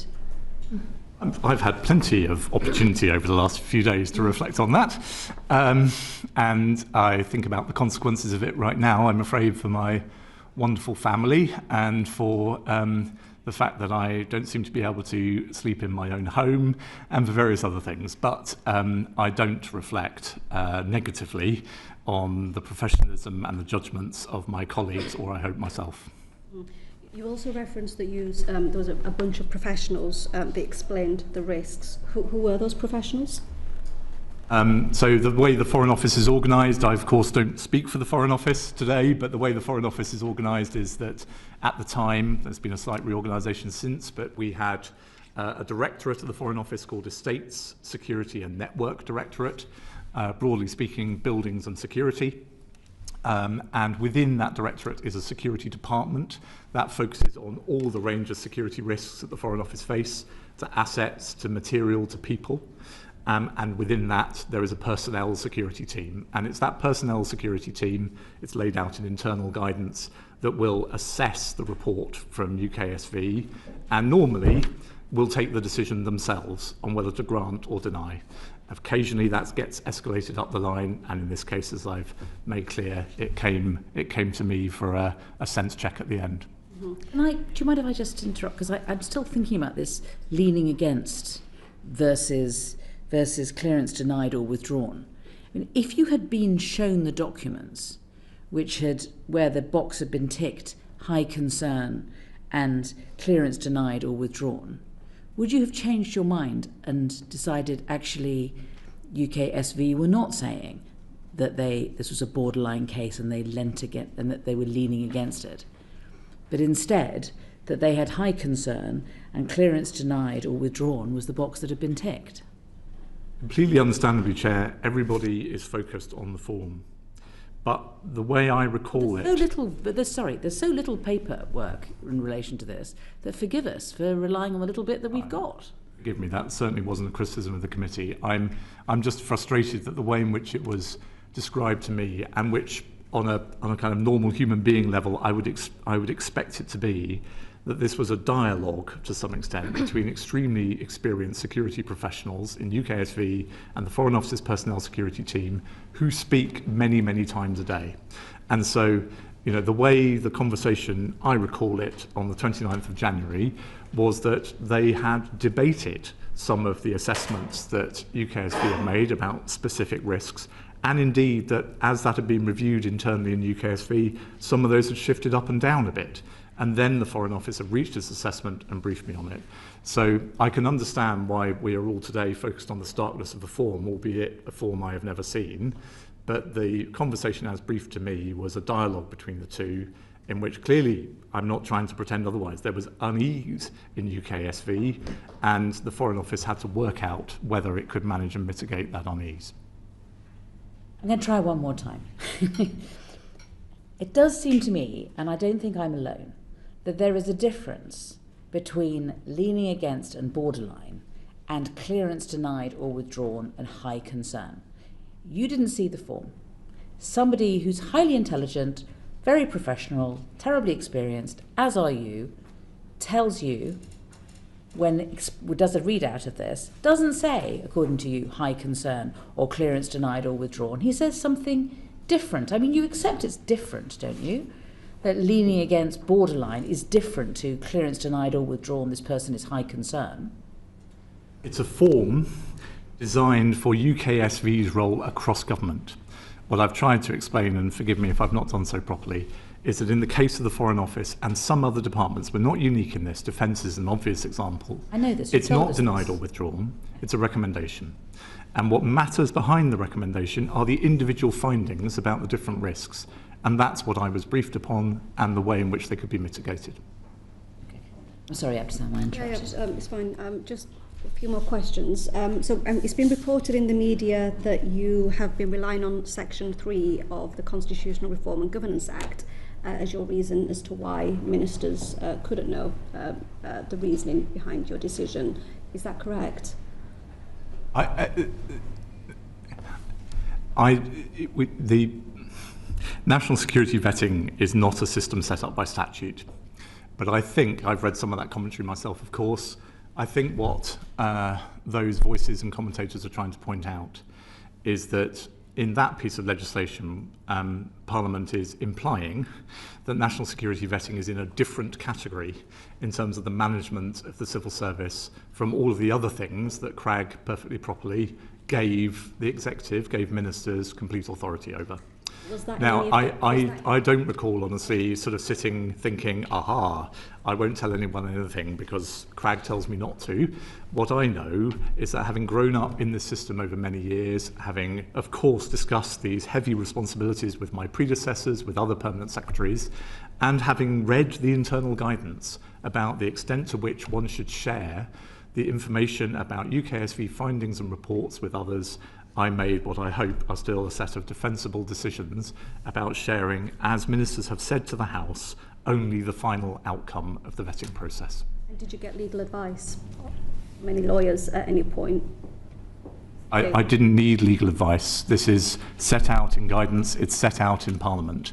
The way in which this system works is that ministers are held entirely independently. Well, to quote Stephen Doughty, the national security vetting process is rightly independent of ministers who are not informed of any findings other than the final outcome. He said that on the 16th of September. It's a piece of briefing that we shared with the Cabinet Office and Number 10, and they approved explicitly. Indeed, my recollection is that Number 10 asked me to ensure, in the way that we briefed both the Foreign Secretary and other ministers, that we made clear that ministers in Number 10 were held completely removed from the vetting process, and so we did, because it's true. Given the scale of the decision, this is, it's not an ordinary, you've said it's exceptional. At any point you thought you didn't think you'd need legal advice to perhaps protect you going forward? I mean, it has crossed my mind in the last few days that it would have been quite nice if I'd sent such an email and got such a response. But the point I'm trying to make, without labouring it, is this is such an established part of the way that we operate this system. I at no point sat there and thought, this one's a really tricky one, I need to ask a lawyer. It's, we had briefed ministers accepted that position. The way in which the internal guidance is written is absolutely clear about the strict confidentiality of the box within which the vetting system operates. And I didn't think I should take it upon myself to do something that I felt, and I still feel passionately today, as I hope you can tell, risks the erosion of a really important plank of the government's defences against what I know very well, sadly no longer can help the government deal with, but know very well are a set of absolutely aggressive hostile powers who are trying to suborn the Foreign Office, its people and its information. Thank you, Chair. Thank you very much. That's Uma. Thank you, Chair. So, Oliver, you said you were proud you didn't bow to pressure, but of course you were our chief Brexit negotiator. You're very used to high-pressured situations, which is partly why you found yourself in one of the top civil service roles in the country. In one of your earlier answers, you referred to that you were told not to tell the Foreign Secretary about something. Would you not have exercised your judgment as a very senior civil servant that perhaps there's a time sometimes where you should be telling the Foreign Secretary or the Prime Minister something that is of concern, perhaps to do with matters of national security? Absolutely. I was Principal Private Secretary to Tony Blair. I ran Gordon Brown's office. I was Deputy National Security Advisor for David Cameron. I was Brexit negotiator, as you rightly remind me, though I don't have a doctor's note today to allow me to talk about Brexit, for Theresa May. I have worked with the people who have the hardest jobs in the land for most of my career. And of course, you're absolutely right. You make, in those sorts of jobs, and as PUS at the Foreign Office, you make fine judgments every day about what to take upon yourself and what burdens to share with the Secretary of State. That actually, and one of the things I will deeply miss about this job, if I may say so, is the Foreign Office is slightly unusual in that, given the risks to Foreign Office personnel around the world, rather more of that burden rests culturally on the Permanent Under-Secretary than in other departments I've worked in. I felt deeply, deeply responsible for the safety of my team in Tehran. I would check in with them twice a day. I would ask for advice on how they were doing. I am still deeply concerned about the brave, amazing Iranian colleagues we have left behind in Tehran who work for the British Embassy there. And I can't shake that off, as you can tell. But those responsibilities weigh very, very heavily on me. Of course, where it's appropriate, I bring the Secretary of State into the circle of knowledge about how I'm tackling those responsibilities and what I think is the right thing to do about them. Safety of staff overseas is a good example, if you don't mind the slight digression. I hope if the Foreign Secretary were here, she would say, we operated this system absolutely strictly. The decisions about whether to bring people home were for me. I was the employer. I would have to defend myself in court if I made those decisions wrong and aggrieved families wanted to take the Foreign Office to court.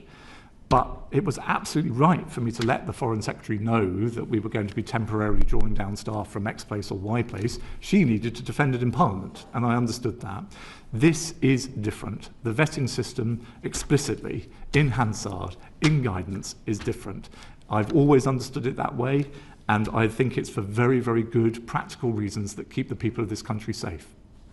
Understood. So, Olly, before the decision or the judgment was made not to inform the Prime Minister or the Foreign Secretary, or indeed it seems anyone, that Mandelson's developed vetting clearance, or the recommendation was that it was denied. Now, you're disputing that version of events, but we've seen the box of both ticks in red. Did you or your officials working for you establish whether there was any precedent for a Prime Minister being informed that a senior civil servant had failed vetting? I know of no precedent. Sorry, excuse me. Prime Ministers and other ministers are perfectly entitled to know that people have failed vetting. As Minister Doughty said to the Commons on the 16th of September, it's absolutely appropriate for the outcome, the final outcome of a vetting process to be made clear to ministers. What I think David Lammy, William Hague, and indeed any other minister, thank you so much, that I've come across will tell you is that there is not an ongoing dialogue. Senior officials don't pop upstairs into the Foreign Secretary's office and say, this one's a tricky one. You don't do it, because the minute you do, what that does is it erodes the very principle of the system. And you don't have to trust me on this. You know, the government's documentation on gov.uk to candidates for vetting is that the information you provide to us is regarded as, quote, vetting in confidence, unquote, and is only known to the vetting staff in UKSV dealing with the clearance and the personnel security team who make a decision on the clearance. I'm not asking about the contents of it. This is the most sensitive diplomatic appointment in British government. We have seen a form where both boxes were for denied. Did you not think to check if there is a precedent where someone's been denied to then inform the Foreign Secretary or the Prime Minister? I'm sorry to harp on. Peter Mandelson was not denied vetting. The recommendation the UKSV report, in the case of the Foreign Office and half a dozen other departments, makes a recommendation on the basis of findings. That's then assessed, and a decision is made by the department by a capable, experienced and expert team. So I didn't think I'd better go and find out whether people who've had some particular risks highlighted in a UKSV report have then had that information shared with the Prime Minister or with any other minister, because to do so would immediately have opened up the box of the vetting system, which I hold to this hour is an important part of our national defences. Let me pivot to a slightly different way, because the form that we've seen that you're saying you've not previously seen, both the boxes were red, where it's high concern and clearance denied or withdrawn. But you're saying that's not a failure of vetting. So, related but separate. Once the disclosure of once Bloomberg had some emails disclosed to them and the Prime Minister was going forward at Prime Minister's questions, did you not think it was worth revisiting the UKSV document or having those discussions? And/or did you ever have any discussions about withdrawing security clearance now that new information has come to light? So on the second part of your question, it didn't arise, honestly, because with Mandelson having been sacked with immediate effect from his post in Washington, his access to classified information was withdrawn immediately. And so, although, as you will know from the public documents, it took some days or even a couple of weeks for him to leave the government's payroll, the national security risk he could, in theory, have posed was eliminated immediately. The first part of your question again, sorry? Once the Bloomberg, that cache of emails that Bloomberg had came to light, and you knew and this is questions on judgment, and I think I asked you this last time on the transcript, and so Chris Warmold actually told us in answer to some of these questions that the due diligence has two parts. There's identification of information and then there's judgment. You knew that the Prime Minister was set to stand at the dispatch box and vouch for one of your members of staff. Yeah. You were rightly concerned with your staff's reputation, but my question to you at that time was, were you not worried about the Prime Minister being misled? Were you not worried about him misleading the House, given that you had not told him the full picture? Yeah, I hope I've explained. I don't think that it would have been proper for me to expose what you call the full picture to the Prime Minister. I don't think I had an obligation to do that. I believe very strongly I had an obligation not to do that.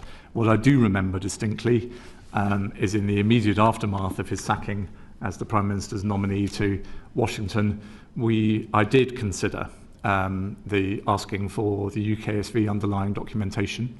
And that was discussed on my behalf with the Cabinet Office, who initially said that I needed a national security justification for reading that documentation. And that's completely consistent with my understanding of the system. I'm sorry to sound like a broken record. Is there a record of this? Of this conversation? I'm afraid you'll have to ask the department. The point that I'm trying to make is that then... Is there a record of you asking? You would have thought about this and thought, I think I should look into this. I think I'm going to make this request, and these are the reasons why I'm going to make this request. Did you make a note of that? Personally, I don't remember doing so. I'm sure there will be evidence that you could take that will stand that up. The thing I'm trying to get to, and is that actually the Cabinet Office's response made sense to me. This is a hermetically sealed box, and just because it's convenient to you as Permanent Under Secretary or reputationally timely to review this documentation, that doesn't mean you should do so. And so I think they changed their view later, and I also respect the reasons they might have changed their view. There was a lot of dialogue between the Foreign Office and the Cabinet Office as to who precisely owned this risk. But what I'm saying to you is, yes, it did cross my mind, but I wasn't surprised at the immediate reaction. Further follow-up, Chair. Sorry, there is a on-record instance of a Prime Minister being told of a senior official having their security clearance withdrawn. The Prime Minister of the day was Margaret Thatcher, and she made a written statement to the House of Commons in 1987 setting out the withdrawal of security clearance of Sir Maurice Oldfield, who was former head of MI6. His security clearance was withdrawn. Now, you're talking about processes and the rules as it stands, but how come Margaret Thatcher was able to be told that someone's security clearance had failed and then it was subsequently withdrawn, but with Peter Mandelson, all the issues arising about his security matters are not being considered in that same vein? Given I'm afraid I do at this stage need a tiny bit of levity. I was 12, so I don't remember I'm conscious of the passing of the years, given it was my birthday yesterday, but I was only 12. The thing, the point you're, if I may say so, helpfully making is the Prime Minister was completely appropriately told the outcome of the process, is my guess. She chose to make that public, as I remember it, not from age 12, but from an amateur interest in history. There were some very particular circumstances around that case, and the Prime Minister chose to make that public. But the point is, was the system right to tell Margaret Thatcher that clearance had been withdrawn? I think that's completely consistent with what I've been trying to explain. That was the final outcome of a DV review, and it was withdrawn. The final outcome, as Stephen Doughty said to Parliament, as Yvette Cooper and I wrote to this committee, the final outcome was shared with ministers. Orly, I'll just leave it with this. Your version of events, thank you for setting this out. You were telling us that it's borderline. The version that we are seeing shows a very clear denied and recommendation not to go forward. And those two things don't quite match up at the moment. Sorry, was that a question? It's a statement. Well, it might be. Let's move on to Edward, who I think has got a... I just wanted to link up the questions that Uma has been asking you and something you said earlier, which was that in relation to Matthew Doyle, you had been ordered by Number 10 not to tell the Foreign Secretary. And then when you go to the Cabinet Office to seek permission to go and look at the UKSV report, you're told, no, you can't do that. I'm just wondering if there is an atmosphere created by Number 10 that these two examples speak to of don't tell anyone you're not allowed to tell, don't go looking for anything you're not allowed to look for, we'll control this is being run here. Is that in any way accurate? Well, if I can slightly expand your question, obviously the last few days / weeks / months have left me with many reflections on how this system works. And whilst I've been trying to explain it as honestly as I can with the chair's words ringing in my ears from the start, that doesn't necessarily mean I think it works perfectly. And there are things about this whole system that, obviously looking back, if I were suddenly bureaucratic dictator, I would want to change. And I think there is a bit of confusion as to who is ultimately accountable for holding the record of clearance. I think there's a bit of confusion about how ministers are briefed to speak to the Commons about some of these things. I was worried at various points in this story that the Prime Minister was being given lines to deploy publicly that the Foreign Office had not had a chance to think through and work through with colleagues. That obviously became even sharper about Thursday, sort of 9 p.m. So there are lots of things about this that I think could be improved, but the way in which I described my own role in this, I hope all I'm trying to say is I think I tried to operate the system as I understood it, and I still believe it should be operated to the best of my ability. Alex. Thank you. Thank you, Sir Olly. How common is it for you to have these borderline cases of UKSV and you have to make a judgment call after not a clear recommendation? I don't know. It's certainly not unheard of, and the disagreement can go in either direction. And I think you would hear the same from other departmental permanent secretaries that have this relationship with UKSV. But it's important that I don't know, because as I say, the guidance set centrally on data privacy is that a line manager, let alone the head of the department, should only be involved in looking at the report of this process in exceptional circumstances where that's strictly necessary in order to manage and mitigate risk. Now, in this case, I don't think it's breaching any confidence to say, as the occupant of our most senior bilateral ambassadorial role, Mandelson's line manager was about to be me. So I needed to be aware of the mitigations that were being proposed. I needed to be an active participant in managing them. In other cases, well, in my tenure, there were no other cases like it. And so now that the Chief Secretary to the Prime Minister has suspended the ability for the FCDO to do that, what impact do you think that will have on department postings and the ability to get people into the right place?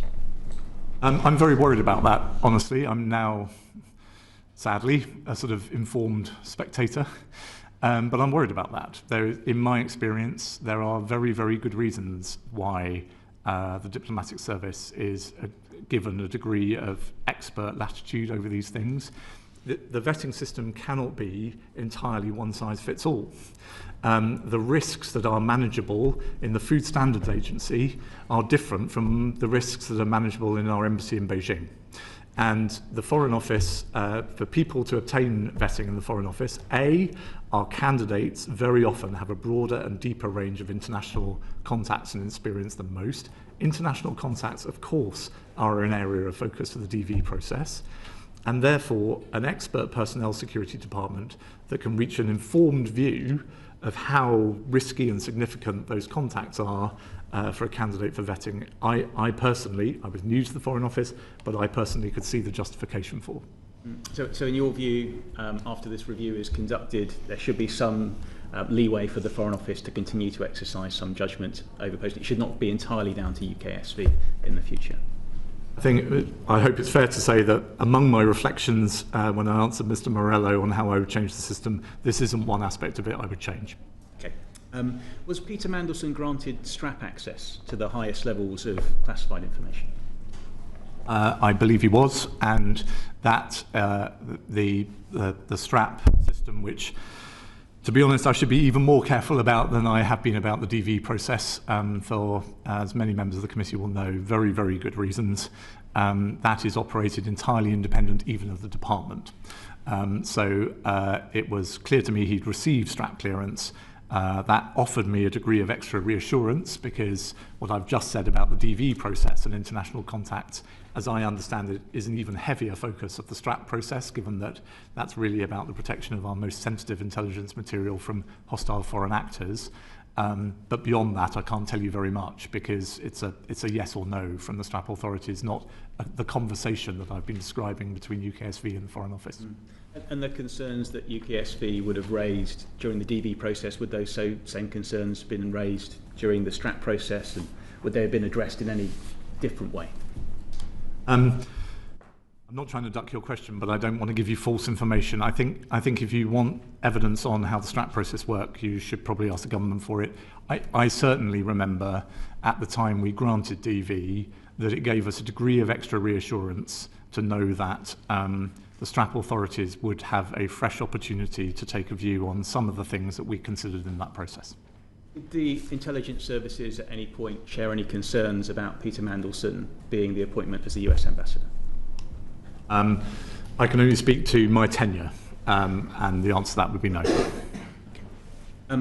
Knowing what we do now about Mandelson's leaking of sensitive government information during his role as a cabinet minister, what steps did you take as the PUS to ensure that when that became public, there was no further risk to the FCDO? Well, that could be mitigated.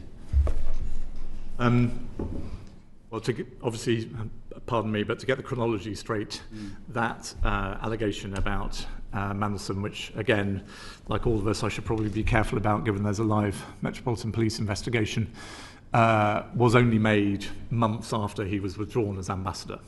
So, as I've already explained to the committee, we took all the usual precautions of shutting down access to sensitive material at the point he was withdrawn, and that's probably the best answer I can give you. And what actions, I mean, he's obviously had access to all that information for many months. What steps is the department or government generally taking to ensure none of that is in the future passed on? I mean, I don't think I'm here to speak for the Foreign Secretary, but if my reading of the newspapers is right, she's looking at that issue herself, so maybe best for her to give you evidence on that.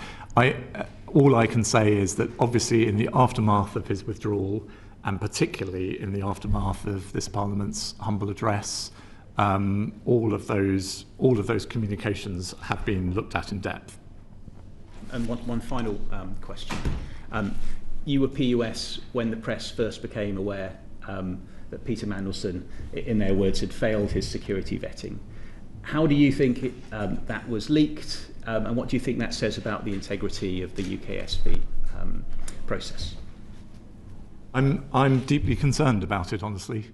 I mean, it probably flows from the rest of the evidence I've been giving you this morning. I think this system does not work if candidates for it don't understand that this is an entirely different category of protection. And losing that confidence, you know, I know it's a cliche, but that trust once gone cannot be got back. Thousands of people go through this process. Thousands and thousands of documents and sensitive issues and operations depend upon it.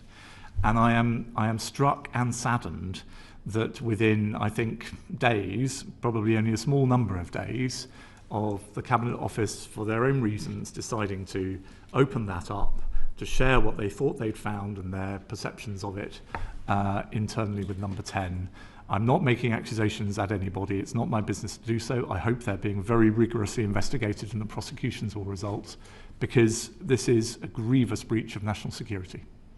Okay, so you believe it was after the Cabinet Office and Number 10 had access to those documents that the press was made aware of these detailed national security vetting procedures? I've not seen the advice that went to the Prime Minister. All I am able to do, I'm not an investigator, all I'm able to do is put two and two together, which is that the first I heard of this deep concern and briefing of it to the Prime Minister was only really hours before it appeared in The Guardian.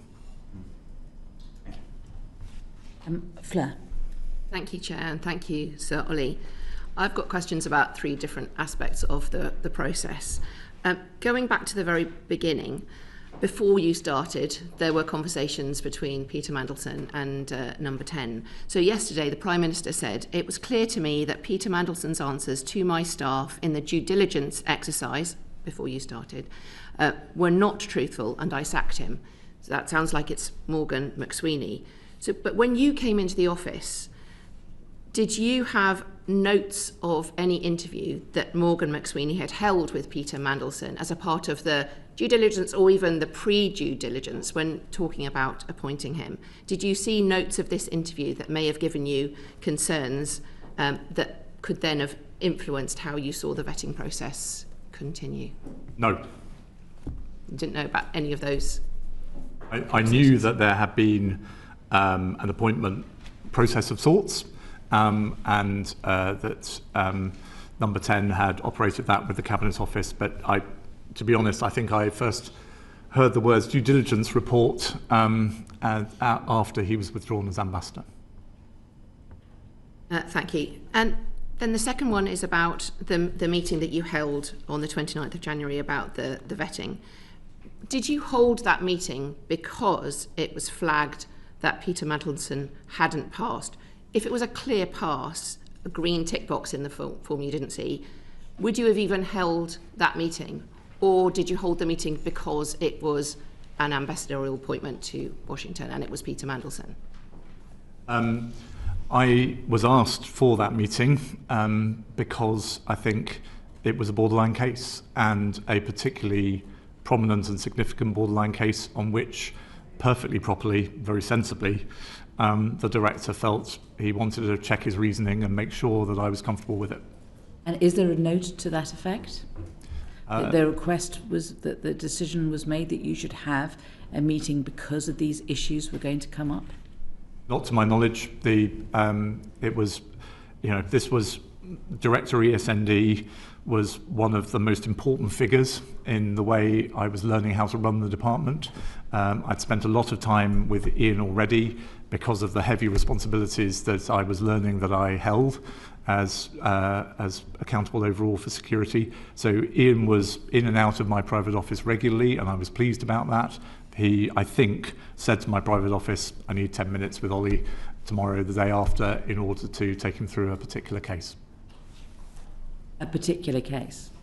Not the particular case that you've been rung up every day by Number 10 to ask about? This is second-hand. I'm trying to help you by guessing what the conversation might have been. All right, okay. It's unfortunate, because if there had been a note made of the decision that the putting into the diary of a meeting that was going to take place for particular purposes and with particular reasons, if there had been a note of that, then we wouldn't need to guess at the reasons for it, and Fleur would be able to get fuller answers to the questions that she's asking. Although I should say again, apologies, Chair, none of the issues that underlie the conversation we've been having this morning could have been committed to our IT system. So, and for all I know, my diary will say that there is an appointment with Director ESND, but the office were not allowed. It would have been a serious breach for them to try and explain in that appointment in my calendar what the underlying questions were.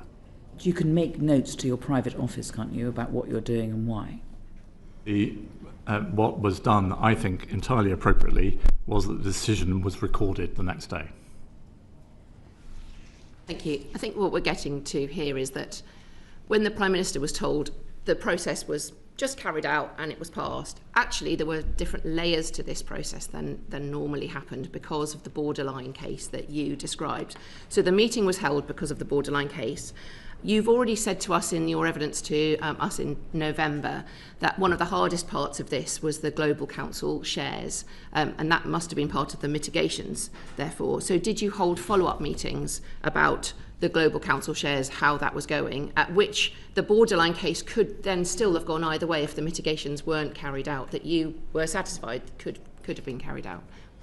I had many discussions with Mandelson about his Global Council stake and how we manage it, not just the shares but also the relationships that he would have built up as chairman of Global Council, founder, and we had a mitigation strategy in place for dealing with those. The main prism through which I saw those, Ms. Anderson, was managing conflicts of interest, which is not, strictly speaking, a national security issue. I suppose in extremis it could turn into one, but was more about protecting, of course, I suppose, Mandelson's reputation, but potentially protecting the government and the Foreign Office's reputation against any perception that he was advantaging Global Council or its clients. And that was the dialogue I had with him, starting, I think, a couple of days after his DV clearance was given. Conflict of interest management, as I as I may have said to the committee when we talked about this back in November, is an iterative process. You know, it would be a serious mistake to say all conflicts are managed, tick, let's forget about it. You have to actively manage them, so we kept coming back to it. And also, in order to give me greater confidence, with his permission, I briefed his office and his senior team in Washington to help me keep an eye on any perceptions of conflict as his term as ambassador advanced. Thank you. And when other ambassadors are appointed, it is normal that they've been through the process. This is a separate issue. I understand that they would have been through developed vetting as a normal part of their appointment before that. But in those cases, is it usual to have a series of mitigations and then be working through the mitigations? Is it normal in other circumstances, or is this very unusual? I hope this is not in itself a breach, but I was revising for myself the department's own internal guidance on this, which is available to anyone going through the vetting process. What it says is, where we do find a risk, we always try to manage it through our aftercare programme or risk mitigation. So that is standard process for all applicants and holders of DV. So the process I'm describing to you was not some special one we invented for Mandelson. It's a completely standard part of the consideration of granting DV. Okay, thank you. So then my final question's about the most recent part of the process. So the moments that the Prime Minister talked about, those moments when he felt he should have been told more, that when he went to the House of Commons and to Prime Minister's questions and others, those moments when the unusual parts of the process, not the internal parts of the security vetting that should be rightly kept secret, but the outcome of that and the fact that it was not a straightforward process. So first, when you had the vetting process advice in January 2025. Second, when Mandelson was sacked in September and the Prime Minister gave a statement to Parliament, and that there were press comments that Mandelson had failed his vetting. It was beginning to be the heavy pressure on what happened actually in the process. Then third and fourth, when you appeared before us in November and that you wrote to the chair of this committee. Fifth, there was PMQs and the humble address debate on the 4th of February. And then sixth, the response to the humble address debate on the 16th of March. Every single time it was either the Foreign Secretary or the Prime Minister or another minister making a statement who had to stand up in front of the House of Commons and other places to justify the process going on. Was it your same decision every single time that the due process had been followed and that's the only thing that should be disclosed? Or did you receive advice during that time from security specialists, from proprietary specialists? We've already talked about legal advice, that the decision to withhold the information about the vetting outcome should remain the same, or did it change through that time? Did you receive further advice? It's a great question. Do you mind a slightly long answer? Because there's a lot here. So, I'm afraid, not least because my memory is not good enough, going to go through all of those 6 instances. But the fundamental here is that as we prepared the joint letter that the Foreign Secretary and I sent to the chair back on the 16th of September, and in parallel, Stephen Doughty's briefing for his appearance in the House of Commons the same day, to take one example. We prepared all of that, not just in consultation with the Cabinet Office and Number 10, but as I recall it, with Number 10 telling us that we needed to make definitively clear that ministers and Number 10 were not involved in the vetting process in any way. Now, that's not designed to be outrageous to me. That was exactly what I expected. That was exactly the basis on which I have been operating the process since I was appointed Permanent Under Secretary, and is consistent, I hope, with my evidence both in November and to you today. So as we then worked to satisfy the need of Parliament, of this committee, for as much as we could safely give, we always had that in the back of our minds, and we had it, I thought, with the confidence of knowing that that was understood to be the position between us, ministers, and Number 10. And so it shouldn't, I hope, then come as a surprise to think that at each of these junctures, I'm not, one scapegoat for this is enough. But I have seen, I remember there being not a single dissenting voice amongst my senior team, my security team, my personnel team, that we were taking exactly the right approach. And I certainly don't remember being challenged about it by ministers. There was no indication that you should seek legal advice, as has subsequently been done and able to give to the Prime Minister. That it wasn't the whole truth that that Peter Mandelson had just passed the vetting process. The whole truth was that there were concerns along the way. You couldn't reveal any of those concerns, but there were concerns. They were looked into, and then he passed his vetting. There was no consideration that could have been a more full, complete version of events. There was nothing unique about that situation, Ms. Anderson, if I may say so. As I've tried to explain, the way DV is a risk judgment, and DV depends then quite often on the management and mitigation of those risks. And that's the internal guidance I read out to you earlier is absolutely clear about that. The objective of the system is not to discover things about people and trip them up. It's to encourage the applicant to be open and make full and frank disclosure of potential vulnerabilities, and then, if possible, find ways of managing them. And if we turn DV into a pass-fail piety test, what we end up doing is robbing the British state of a lot of very, very capable people with complicated lives and potential vulnerabilities. And I really, really don't want that for the sake of this country. If anything, this government needs to be served by an ever-increasing range of people with broad experience and interesting lives, not suddenly find that the only people we can employ in sensitive roles are ones who raise no issues whatsoever. There's interesting and interesting, Sir Olly. I mean, there's interesting and Peter Mandelson's life and the threats that he may have had to the British state. And, I mean, that's really the nub of this. Is how on earth did this happen? The things that you might say are interesting, sorry, I can't quite shake 20 years in Whitehall, the things you might say are interesting, Chair, I mean, I would contend that those were very, very well known, and they were very well known at the point at which the Cabinet Office produced pre-appointment due diligence work for the Prime Minister. The Prime Minister settled on his nominee, he recommended it to the King, he announced it to the public, and then he asked the US government for agrément to his nominee as Ambassador to Washington. So I could agree with you, but I don't think there's not a sort of big surprise in the fact that Peter Mandelson had an interesting life. What I say to you still is that DV is for a different purpose. It's to establish vulnerabilities that lead to an unmanageable risk to UK national security. That's the process, I hope, that we undertook in good faith. But you see, this doesn't stack up, does it? Because in the end, he lost his job because he was a threat. And that should have been revealed with the DV. He was leaking secrets from the British state to a foreign bank.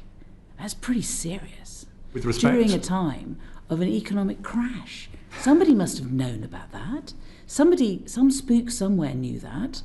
That's what DV is supposed to be about, isn't it? That was not known at the time of his withdrawal, to my knowledge.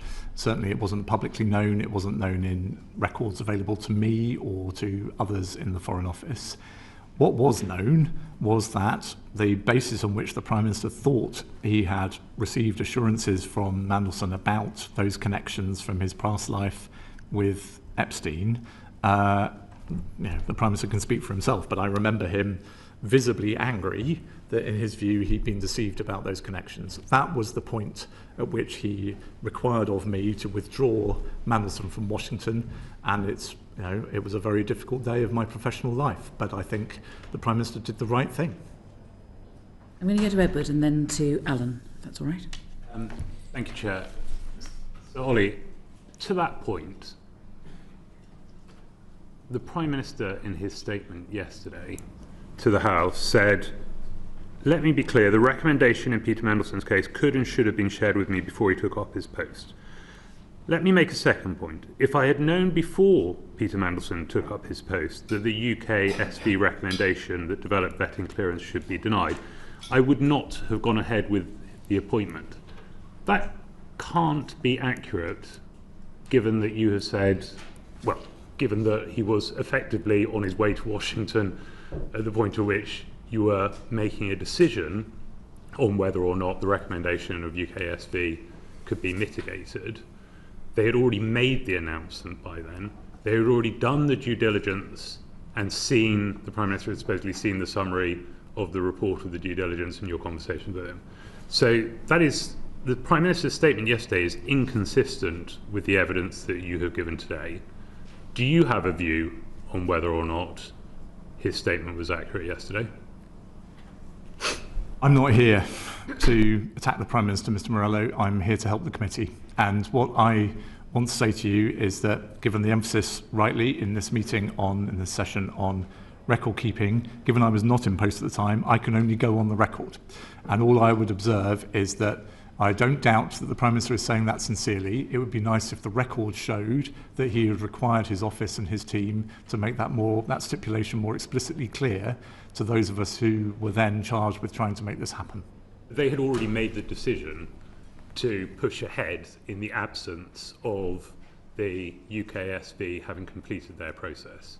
So the idea that you can say, I wouldn't have done it if I'd known the results of the UKSV, while at the same time imposing a process in which the UKSV could never have been completed in time for him to take up that post. Those two things cannot both be true. I see what you're driving at, Mr. Morello, but just to focus on the chronology for a second, I think in many ways, to a diplomat, one of the most significant steps in this process was pushing the US administration for agrément. I'm sorry it's such a pompous phrase, but that is important in the world of diplomacy. And so in that narrow sense, you're right, that we, on the government's behalf, were pushing for the Prime Minister's nominee to receive agrément before the UKSV process, let alone final clearance, had been given. But we did not deploy him to Washington and grant him a contract until he had obtained vetting. And so the bit of this process, I would say, that the Foreign Office absolutely could and did control was, and this stems from the stance my predecessor took as well, is that he could only serve as ambassador in Washington if he had an extant DV clearance, and that was obtained in time. I want to go back to Alan, please. Thank you, Chair, and thank you for your time today, Sir Olly. I'm going to take us to the last couple of days and weeks. The Cabinet Office obtained the vetting file on the 25th of March. Had you been resisting sharing that, or part of some push to stop the Prime Minister from seeing relevant information, potentially as part of some cover-up? I should say before I go any further, it's nice of the committee to keep thanking me for my time. My diary is wide open. On the point you make, which is obviously, sorry for the levity, that is a very serious point. We were having these debates between Cabinet Office, Foreign Office, other departments as well, though they should speak for themselves. Obviously, in the aftermath of the humble address, the wording of the humble address motion is honestly a bit inconclusive about exactly what Parliament wanted of the government in connection with vetting. Vetting is raised, but in a rather oddly specific context, I can say now as a non-official. And so there was a live conversation involving us, Cabinet Office and others about what that scope really meant and how we might satisfy it. I would not resile for a second from the Foreign Office's position in that conversation, and I'm not trying to hide from it. I certainly held this view, but I was also advised it was the correct view, and others in the Foreign Office took it too, and we were not alone in Whitehall in taking this position, was that, for all the reasons I have gone on about this morning, that to open that box is to do something that has long-term damaging and chilling implications for UK national security. And yeah, I will not hide from the fact that my department, including me, took that view in those internal discussions. But you said didn't want to share. We did not own the material. So this was a debate about whether the Cabinet Office opened their own safe. And in the end, they chose to do so I would still have wished that they didn't, not because of what's happened to me, but because of all of the factors I've tried to lay out for you this morning.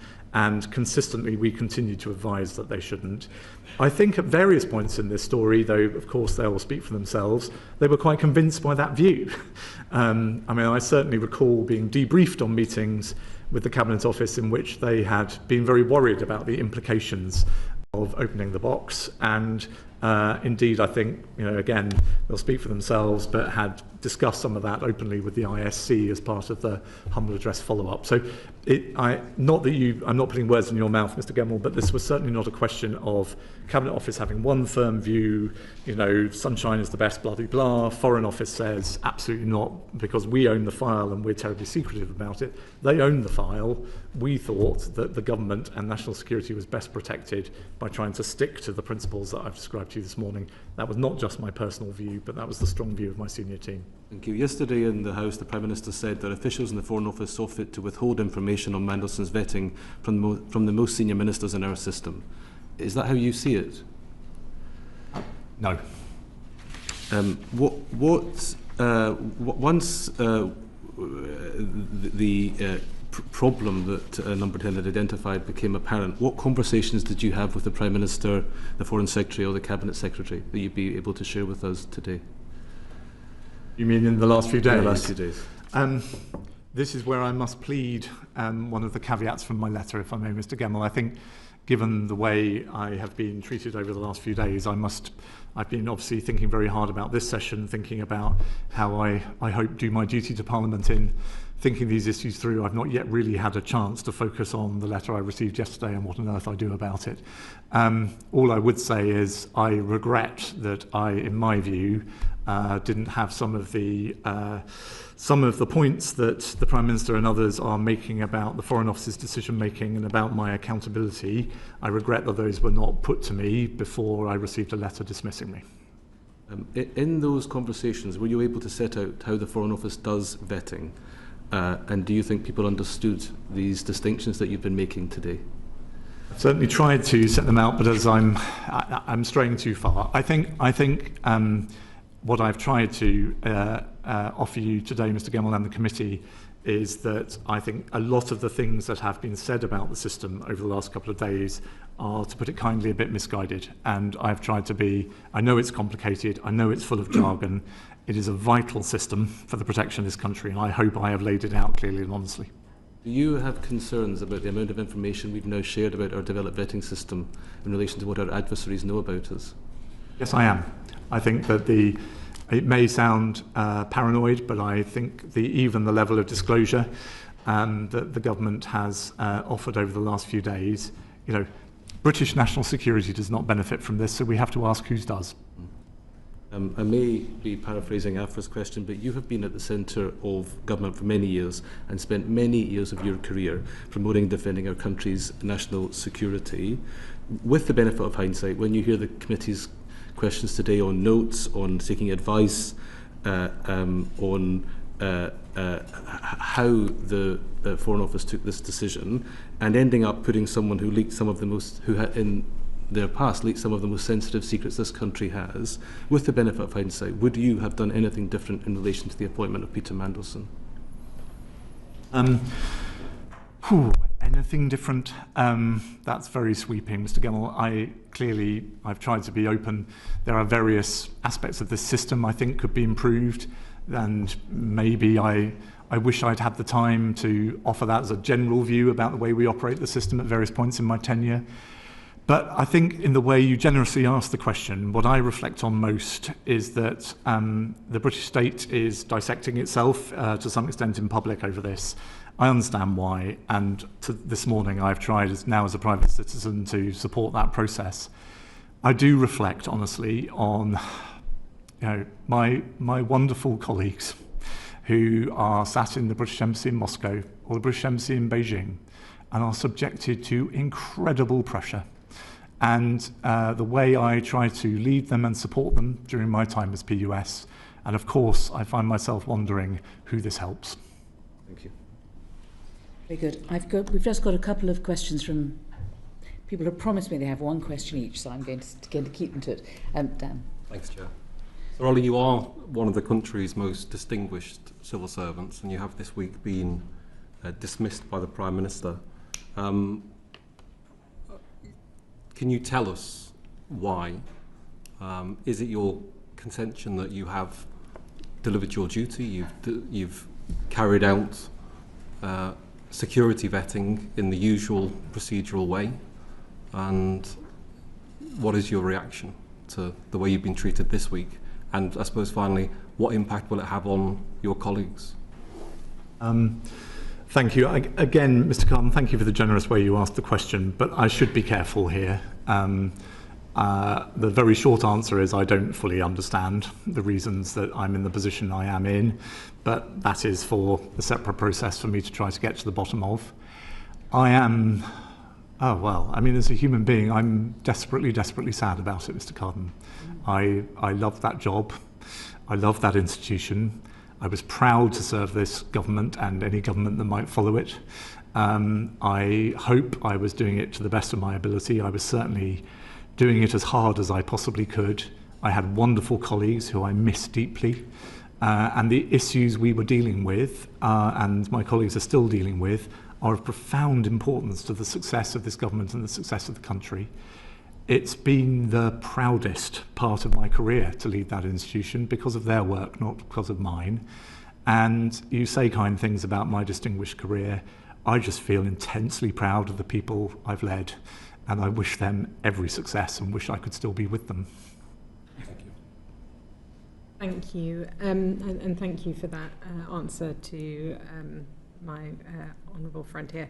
Yesterday, the Prime Minister was asked by the member for New Forest East, before sacking Olly Robbins last week, did the Prime Minister ask him why he overruled the verdict of security vetters, and if so, what was his explanation?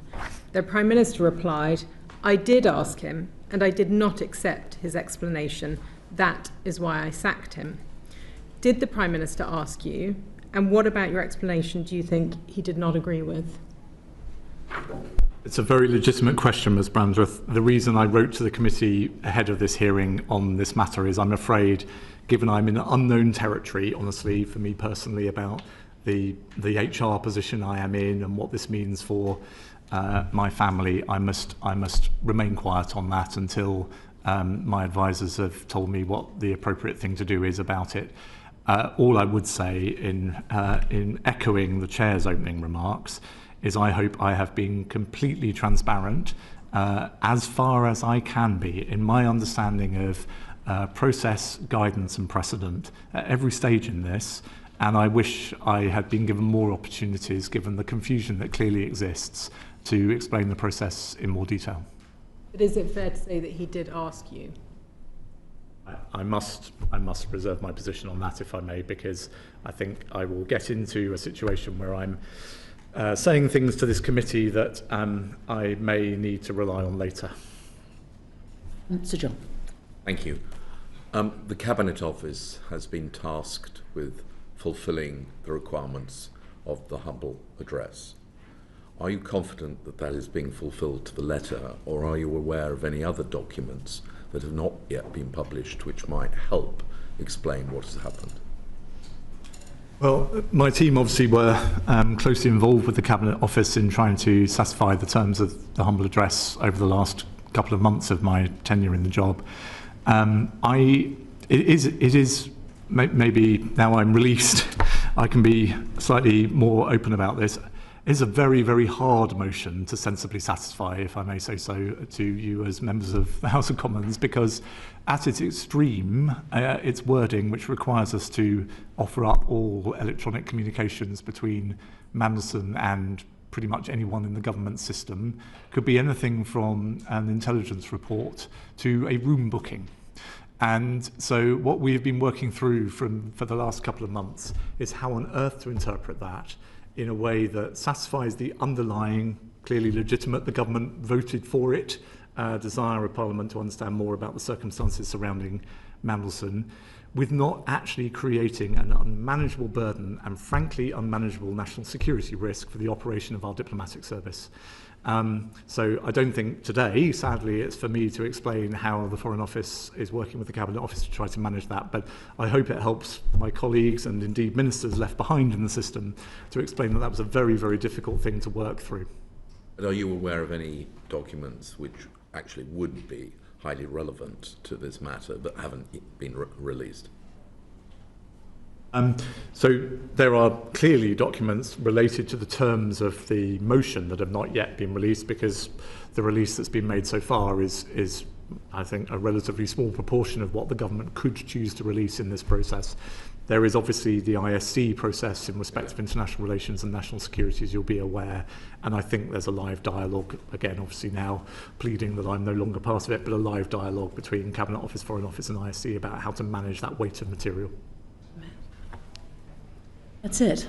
Thank you very much. Thank you for coming in and for answering our questions. I hope that the questions that we've asked have covered the sort of questions that the public will also want to have had answers to, given how important this matter has become.